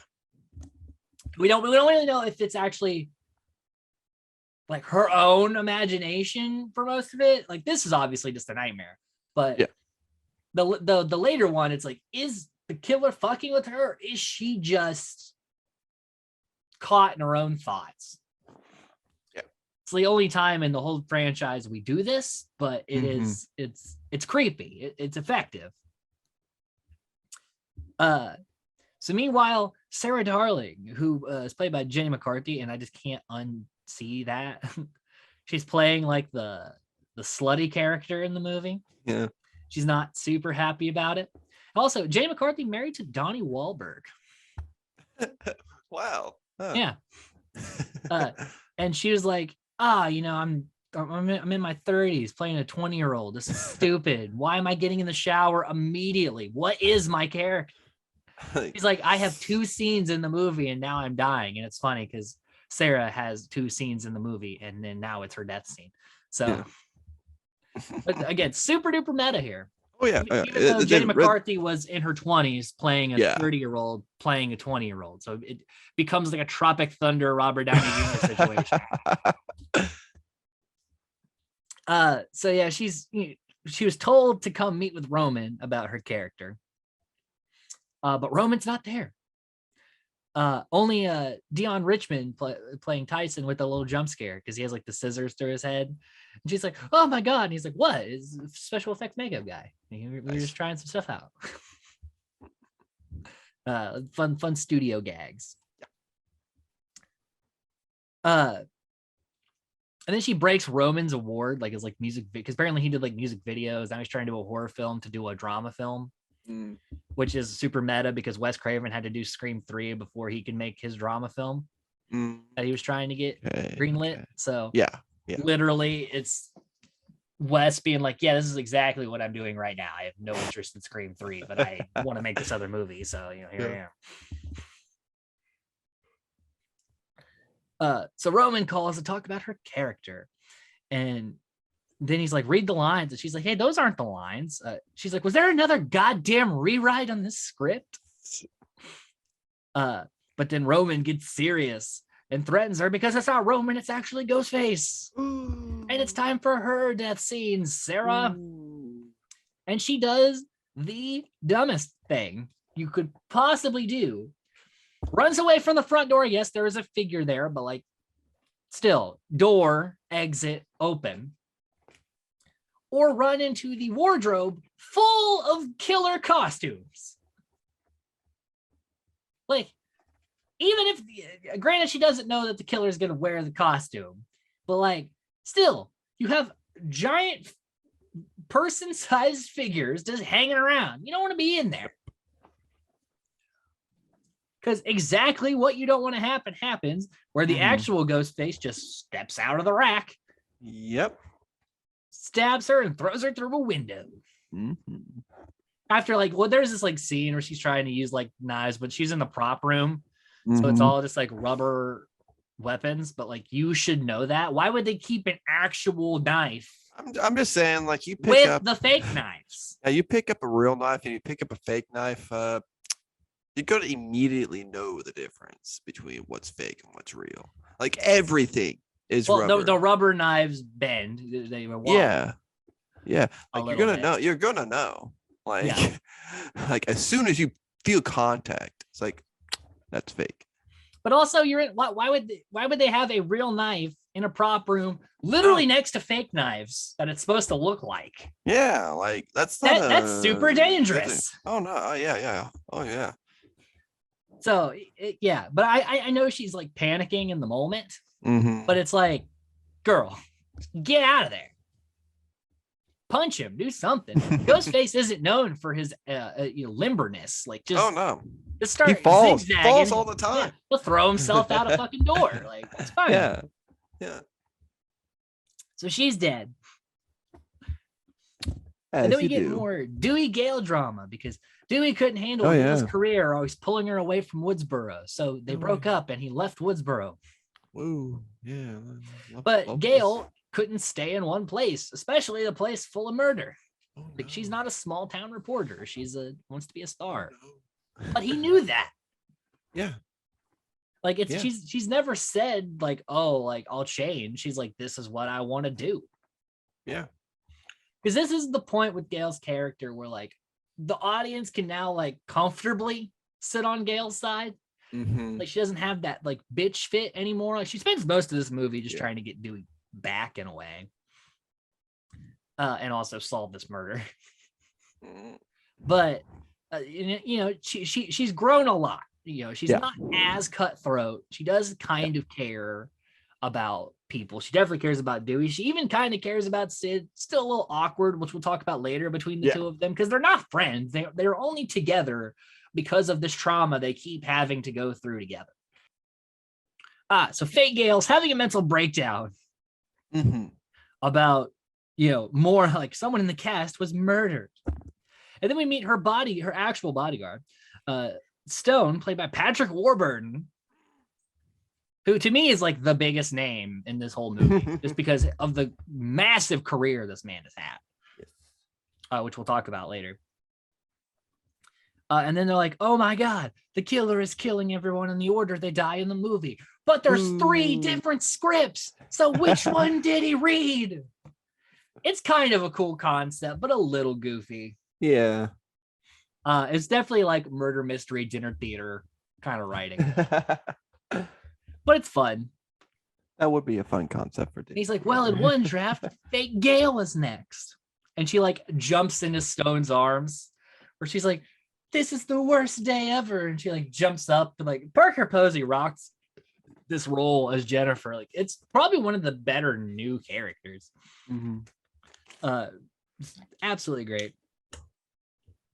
Dewey's kind of lived a sad life and Stone really hates him because he's like, hey, Stone, we should probably do a perimeter check. And Stone's like, hey, Dewdrop, why don't you fuck right off and don't tell me how to do my job? It's like, all right. Like, it's a little irritating. And then more Maureen photos have been strewn around. And Roman's upset because his big break is done. Yeah. And they're like, oh, hey, her friend said you called her and it was your voice and you're probably the murderer. And so he's framed. Which, spoiler alert, they actually did have the killer in custody. They really fucked that one up. And the killer calls Sid. So Sid is no longer safe in her fortress of solitude. Ooh, bad boy. And then the cast laments the dead more of like, oh man, our careers were just starting to move forward, and now we're gonna die in stupid Hollywood. Leave. And then like, because fake Dewey is like reading the script and like ripping it and like throwing it. And she's like, "You're drunk," and he's like, "I'm coping." So everyone's coming to this rap party because the movie's over. They can't continue because obviously the cast is dropping like flies. And Gail's like spying on Dewey, and Stone catches her. And he's like, "Hey, Dewdrop, found your girlfriend snooping around outside." Then they learn the call has come from a clone phone, which of course it was a clone phone. It's always a clone. Even since the first one, they used a clone phone. They cloned Sydney's dad's phone. It's not like they're going to use their actual fucking phone. Yeah, it was a big plot. It was a big thing. It was a big thing. Big thing that happened. Did you even read the case files of the last couple things, or are you just rolling on fresh info? Like, so, and the Maureen photos aren't of her as an adult. That's of her in like her teenage years, where there's no info on her, where it was before she met Sydney's dad, before she came to Woodsboro. And it turns out she was an actress. Ooh. Which Sydney was also for a little bit trying to be an actress. So it's kind of funny that how much she didn't know her mom, yet keeps falling in line with her mom's life a little bit. It's Stone's insulting Dewey like in his trailer, but it's not actually Dewey, it's the killer using Dewey's voice. And he even takes like a poke at his dead sister. I'm like, wow, dude. Like, even if that wasn't the killer, he still might have got stabbed. Yeah. Like, you don't bring up someone's dead sister like that. That's a bit much. But Stone gets stabbed to death. Well, he still manages to make it. And he fought a little bit, but he gets, he's also in a trailer. Kind of hard to get a good fight going in a trailer. Mm-hmm. So Stone collapses out in front of everybody. Classic horror movie stuff. It's kind of what Dewey did in the first movie too, where he's like, ah.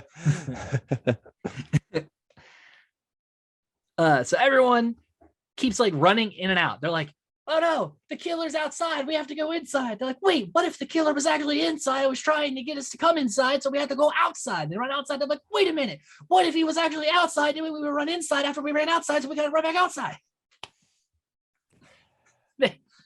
It's such a good scene. And then all of a sudden a fax comes through, which is such a dating thing for this movie, where the killer's printing out a new script.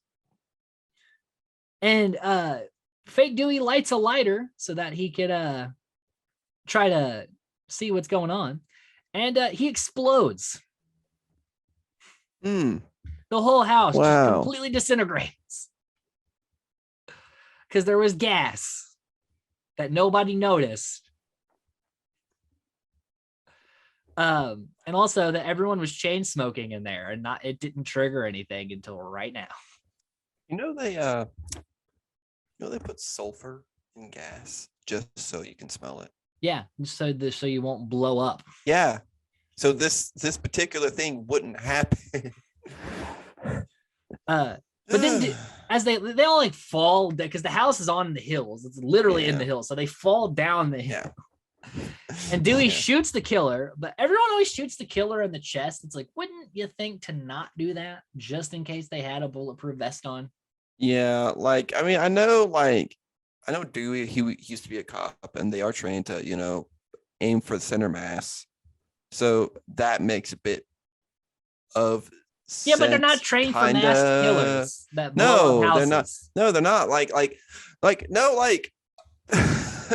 just put a couple more rounds in. I mean, even if he has a fucking vest on, a couple rounds to the chest is gonna fucking hurt you so much. You're not gonna want. I mean, the killer did fall.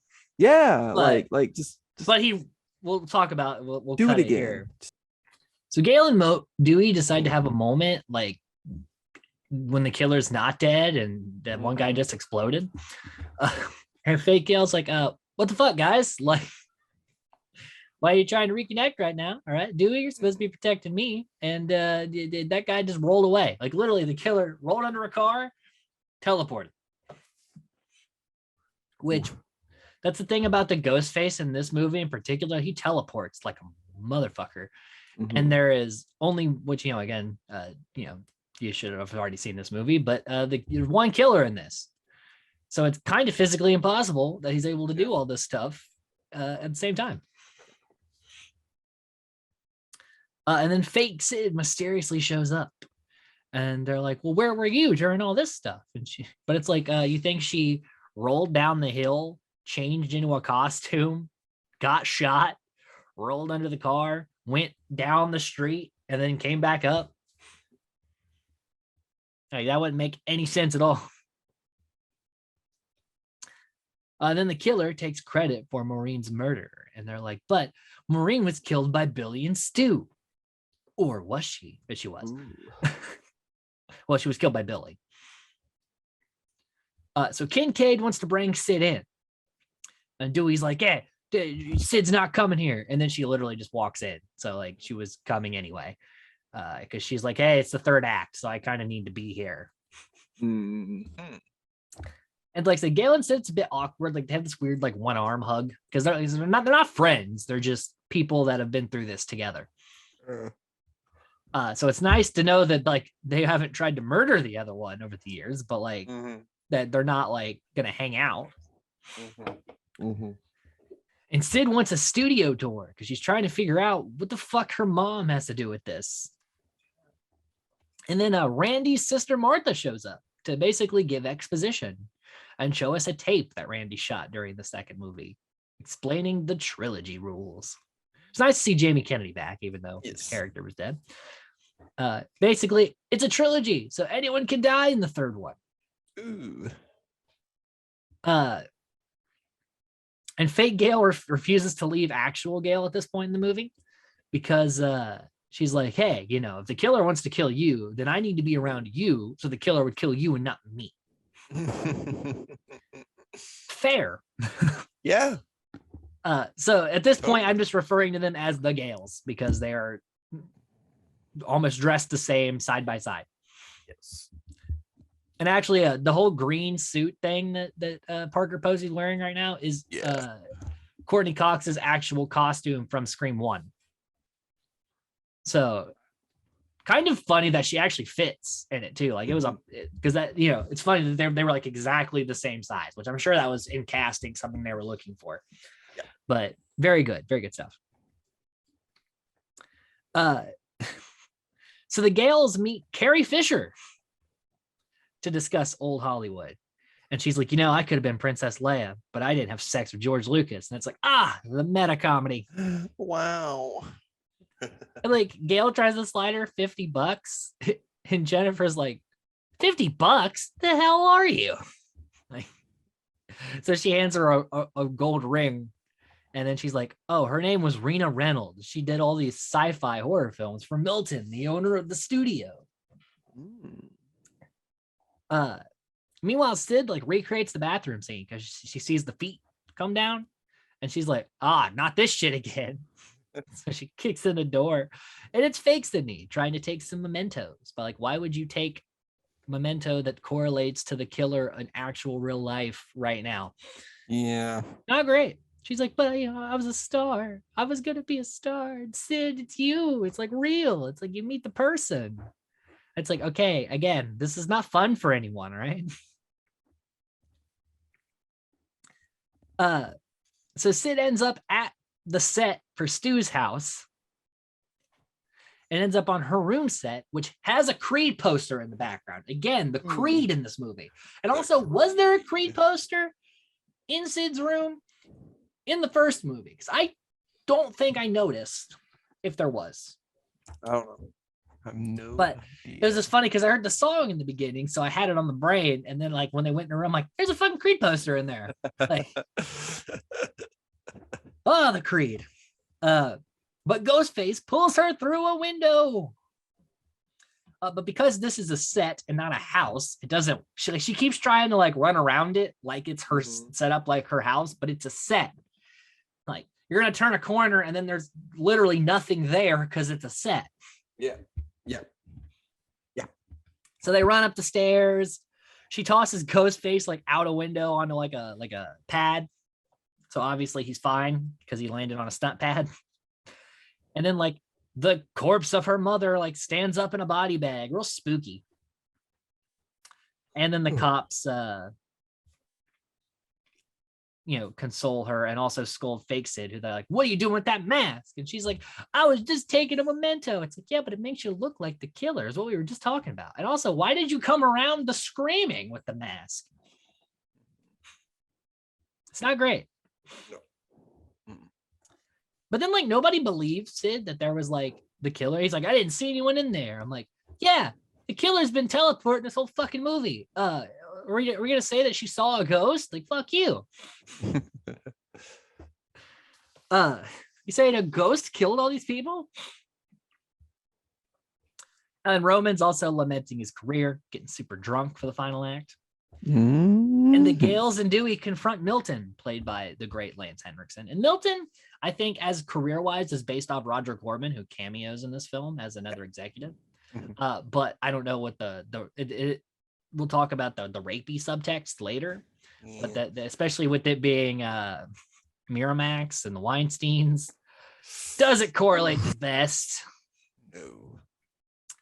But yeah, they're like, you knew her mom. And he's like, yeah, he was basically a sleazy director capitalizing on these women wanting to be stars and like selling them off to fuck guys. And it's gross, but also like how old time like entertainment business was. There's always a dark side of everything. Yeah. So fuck Harvey Weinstein, by the way. Yeah. Oh, for real. Fuck him. Yeah, fuck that guy. He can go kill himself. Legit. And Fake Gale gets like way too into it, like where she's like trying to solve the murder, and she's like kind of in character of being this detective. I mean, props to being in the role, at least. Even though it doesn't exist anymore because the movie's over. Just the props. So method. And Kincaid's an avid movie nut himself, and him and Sid bond over trauma because he's like, I see death all the time, and she's like, I see death all the time. What a thing to bond over. What a healthy thing to bond over. I've seen so much innocence cut down in its prime. I've also seen so much innocence cut down in its prime. I feel like everywhere I go, I can't get close to anyone because they'll get murdered. Like, oh my God. We have so much in common. And it's such a fast, like, sparking romance. Yeah. So Sydney calls everyone and tells them to go to Milton's, which why would Sydney go to Milton's? Roman is drunk and he's trying to find Milton's secret screening room where probably a lot of rape happens. So like, maybe we shouldn't. Then they're like, we should split up and like look around. I'm like, no, Scooby Gang, don't split up. And then Roman even says, we'll be right back. But it's, it's the killer, so he can say that. Yeah. So they find the voice changer and they're like, oh no, he's got our voices, which again doesn't make sense. He's not like a sorcerer that has captured your voice boxes. Yeah. It's not like the Little Mermaid. Yeah, like even Siri, nowadays doesn't even sound like a real person. Like but Fake Sid disappears and Roman is found stabbed to death in a coffin. And then there's a jump scare by Fake Gale. And then it's funny because at this point the Gales are holding hands, walking around in tandem, and it's just fucking gold. It's like the best part of this movie, really. And Fake Sid has a breakdown. She's like, fuck you guys. I had sex with Milton so I could be a star. And now you guys are losers. And then she gets murdered. But like, we don't really see her like confirmed dead and she gets like drug off.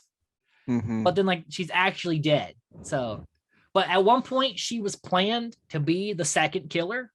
And you can kind of tell with how this movie was set up, but they didn't change the script to make her any like less of a suspect. Okay. So it just ends up being kind of like a plot hole. Yeah. So nevertheless, she's dead. And the Gales just keep screaming, which is hilarious. Where they're like, they see her get like drug off and they like lean over the rails screaming. Because they just keep turning and screaming at everything. It's fucking great. Ghostface then just starts punching Dewey in the face. Like pops up and just starts fucking going. And Tyson, which great for Ghostface to let into fisticuffs. And Tyson tries to call the police and gets like tossed and stabbed and thrown off the balcony. He gets like a brutal death. Fake Gale is then chased in like a secret passage with like a fake mirror, which is also just super creepy and gross. And she's killed in the fake mirror. Dewey just starts firing shots in the mirror. I'm like, Dewey, like, you're gonna shoot her. But she's dead anyway, even though she wasn't stabbed in any vital places. And Gale was taken by Ghostface. But they fall down the stairs and he's knocked out. And Dewey shows up and he throws the knife at Dewey and like the dull, like the handle part hits him in the head. I'm like, I assume he was trying to stab him in the head, but like it just looks super goofy because it like you see it flip, hits him in the handle and he just like tumbles down the stairs. Yeah, it reminds me of that scene from it was one of the John Wick movies where they start just chucking knives at each other. It's like none of them connect. Meanwhile, the cops are just having a pizza party. They're hanging out. They're having a good time. No one's dying over there. Yep. I mean, to them, no one.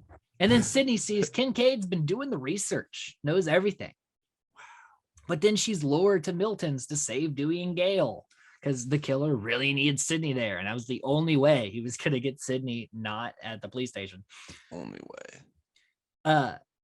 And she has to toss her guns, or he's like has like a little metal detector by Tyson's body. He's like, scan it, throw it in the pool. I know you have a gun. You're Sidney Prescott. You have a gun. It's fine. And then she has another gun and unloads on Ghostface, but again in the chest. He's got a vest on. Yep. So she like goes to untie the duo, but Ghostface is gone again. And Kincaid shows up and takes a stab. But Ghostface, again, so goddamn clumsy. Yeah. And Kincaid was clumsy too, because he gets like hit and then like falls into like hits his head on the fireplace. I'm like, what are you doing? It's like, you're a cop, dude. Like, you can't fight better than that. So Sid finds the super secret screening room. And Roman reveals himself as Sydney's lost brother, who was like, one of Maureen's like bastard Hollywood children. And he tried to reconnect with his mother, who wanted nothing to do with him. So he orchestrated her murder and got Billy and Stu to do what they did, even though Billy didn't need any more motive because it was already there. So it's family murders now. Yeah. Then Roman kills Milton. And is basically gonna frame Sid for like cracking about her mother. But she belittles Roman and kind of like fights him, like knocks him around a little bit. He tries to choke her, which like, yeah, you're not gonna like choke out Sydney. And then Dewey kills the lights. And Kincaid shows up and gets KO'd again. So it's like, God damn it, Kincaid, you're useless. Roman shoots Sid, but she has a bulletproof vest. Because she was at the police station. Yeah, of course she like loaded up. Yeah. So Sid gets an ice pick and ends Roman's movie by stabbing him. And he dies, but he jumps up and he's like, Dewey's like shooting him in the chest, and they're like, shoot him in the head. And it's like, yes, yeah. Dewey, he's got holes all over his chest. You think this is one more like push is gonna knock him back? Yeah. So now Sydney feels safe in her home. She's dating Kincaid. Dewey and Gail are back together, and the door's open for like a ghost. I don't know what that last little bit meant. And that was Scream 3. Wow, We did it. Fun what facts. a fucking ride. So we talked about Parker Posey wearing the green dress. Sid in the movie still wears Derek's Greek letters. You can see it around the neck in every scene, which is a nice subtle That's touch. cool. I've never noticed. I didn't as well. That's pretty neat. Patrick Dempsey was hired as Kincaid the night before shooting and had to learn all that dialogue in 24 hours. So kudos to him it felt like he was just added to the movie because he has no idea what his character is. Yeah, I mean, I'm not gonna lie, for the stuff that we did back in like high school, like I would leave some stuff to like the day before, and I felt horrible about it. I felt not prepared at all. It'd be like getting cast in a play and the next day having to perform the play. Like, okay. It's like I'm not prepared. It's like I don't know what this shit means, man. This is also Scott Foley's film debut as Roman. Cool. And he goes on to have a pretty big television career. The house at the end is the same one used as the school in Halloween H2O. So a lot of horror history for this. Nice. I haven't watched H2O in a long time. That was one of the few movies that was recorded on VHS for me. Nev Campbell was only available for 3 weeks. So that's why her role in the film is so short. Okay. Jamie Lee Curtis was offered Carrie Fisher's role, but declined. And no Kevin Williamson because he was so busy. So they had like Aaron Kruger writing this one, and you could tell it's a different writer. It has a very different feel, more meta and less spooky. Yeah. In the beginning, Cotton takes off his jacket because Lev Schreiber was like, "Hey, I've been working out lately, and I kind of want to show off." That's why he's wearing like this tight undershirt and takes his jacket. It's like, hey, fair to you, dude. Like, if that's your request. So, yo, bro, I'm ripped and I'd be wanting to show. Like I've been hearing Marvel's been getting some shit lately. Tori Spelling was considered for the role of fake Sydney, which would have been kind of funny to like bring it full circle. Yeah. Kincaid was meant to die in the third act, but was added later because they're like, maybe we should keep him alive. Maybe the audiences will like him. Maybe.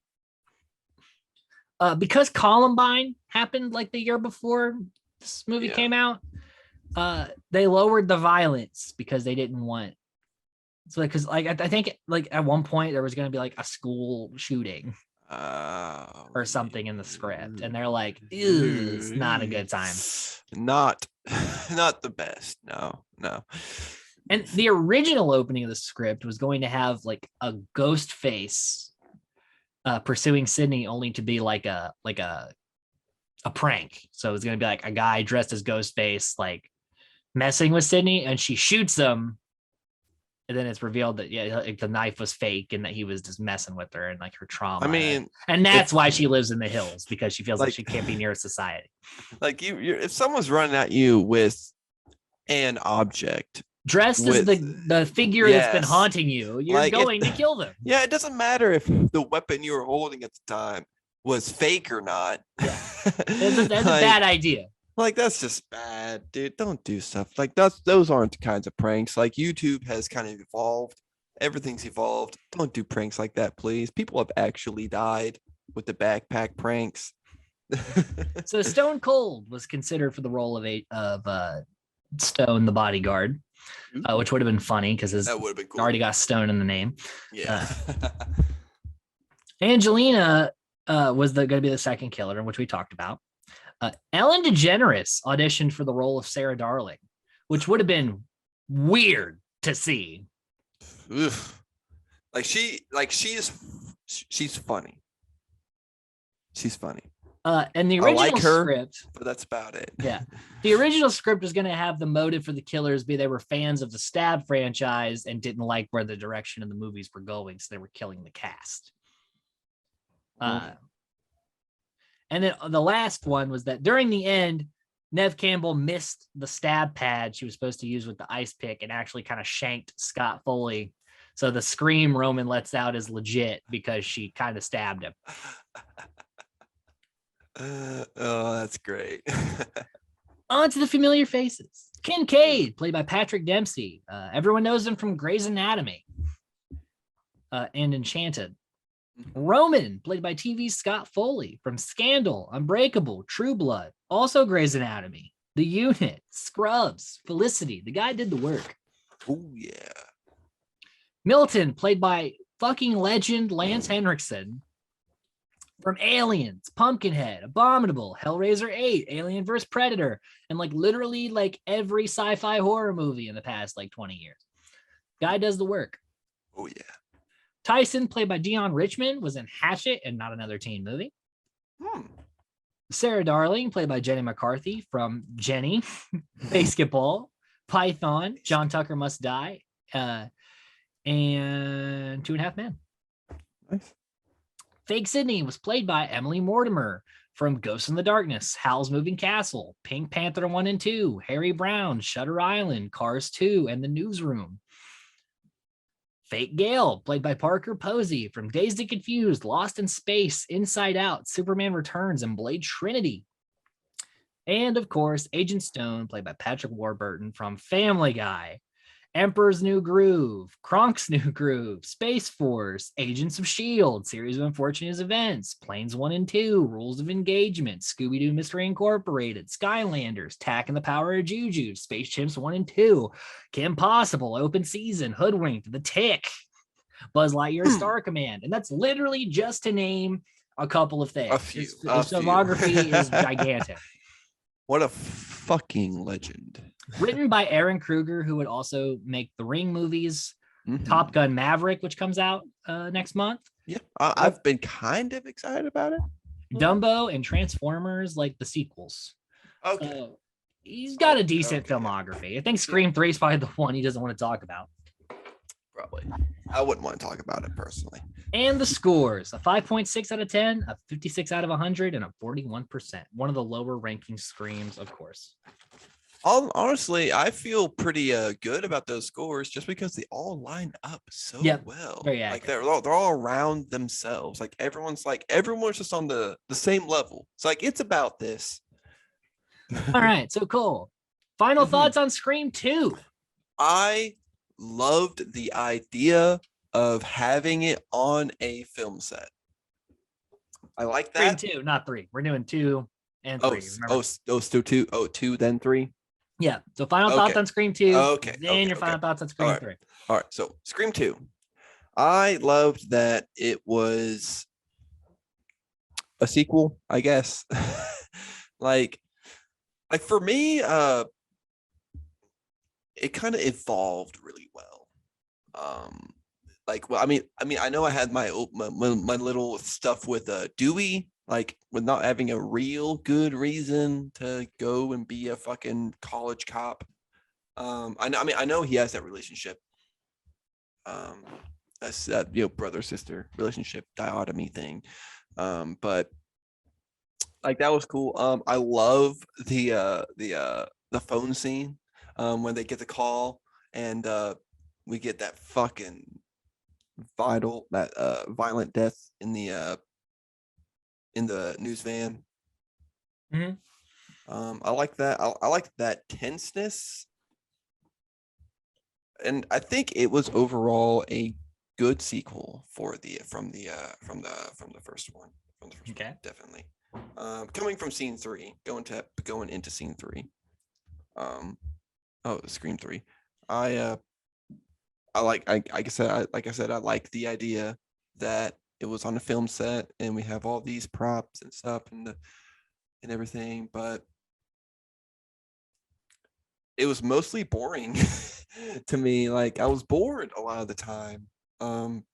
Like I said, like I know I'm bad with remembering names of people, like of the characters in the movies, but it took me a long time just to remember the names of some people, just because it really was just like more in this one for like than the others, and it was just kind of cheesy. Like it was cheesy in good ways, but cheesy and bad, and It's not like I want like, and like I said, like the scores, they kind of level themselves out, around the 50 area.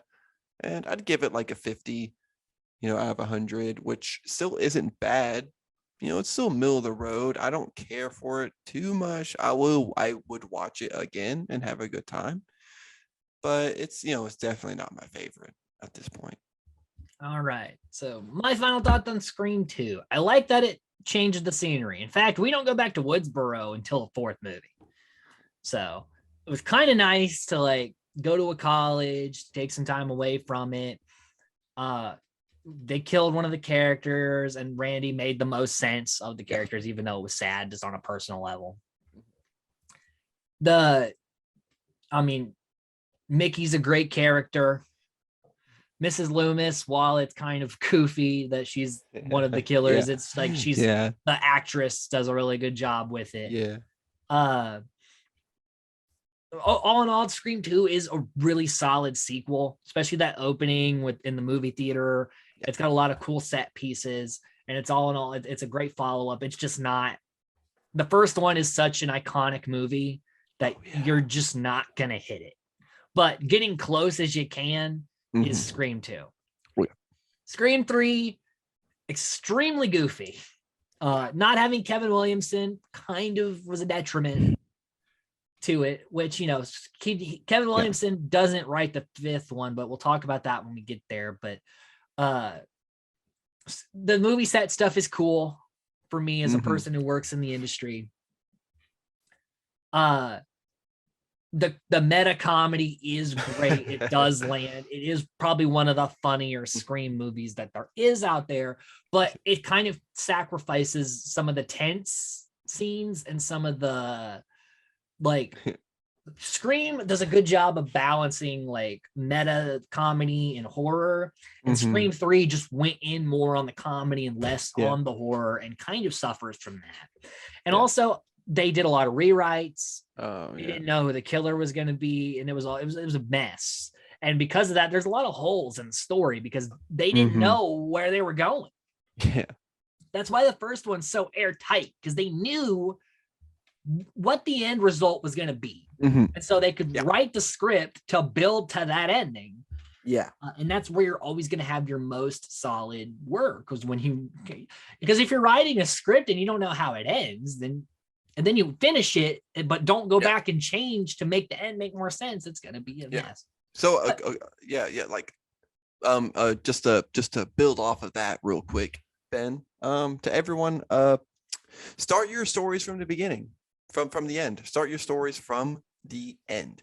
Make the ending first, and then build off that. That's what I do for my D&D games. The ending is the thing that people are going to remember the most, because that's how they leave the theater. Yeah. It's my GM at AMC used to call it the hangover effect, where he thought the Hangover wasn't a really good movie, but the ending is really funny and really good. And so everyone comes out like, that was a great movie. And while I do like the Hangover as a whole, but that is the case with some movies where it's like, you can have kind of a shaky go, but as long as you can get the finish right, you're going to do good in reviews and things. And also the flip does also happen as well. If you have a really good like movie, but you can't stick that ending, you're going to kind of fuck it up. Like Last Night in Soho that came out last year, I thought was like the first 2/3 were like A+ filmmaking and A+ writing. Yeah. And then that ending fell apart, and man, like it really knocked it down my ranking list of 2021, which will be coming out soon. So, it's on two coins. So Scream 2, I think, very good. Scream 3, while it's like the redheaded stepchild of the franchise, Scream is a very consistent franchise. It is. So, all in all, that's our thoughts on Scream 2 and 3. Stay tuned next time where we talk about Scream 4 and 5, putting the Scream franchise to bed. Ready. And at least till next year, because Scream 6 has already been greenlit. Ooh, buddy. So until next time, stay safe, stay nerdy.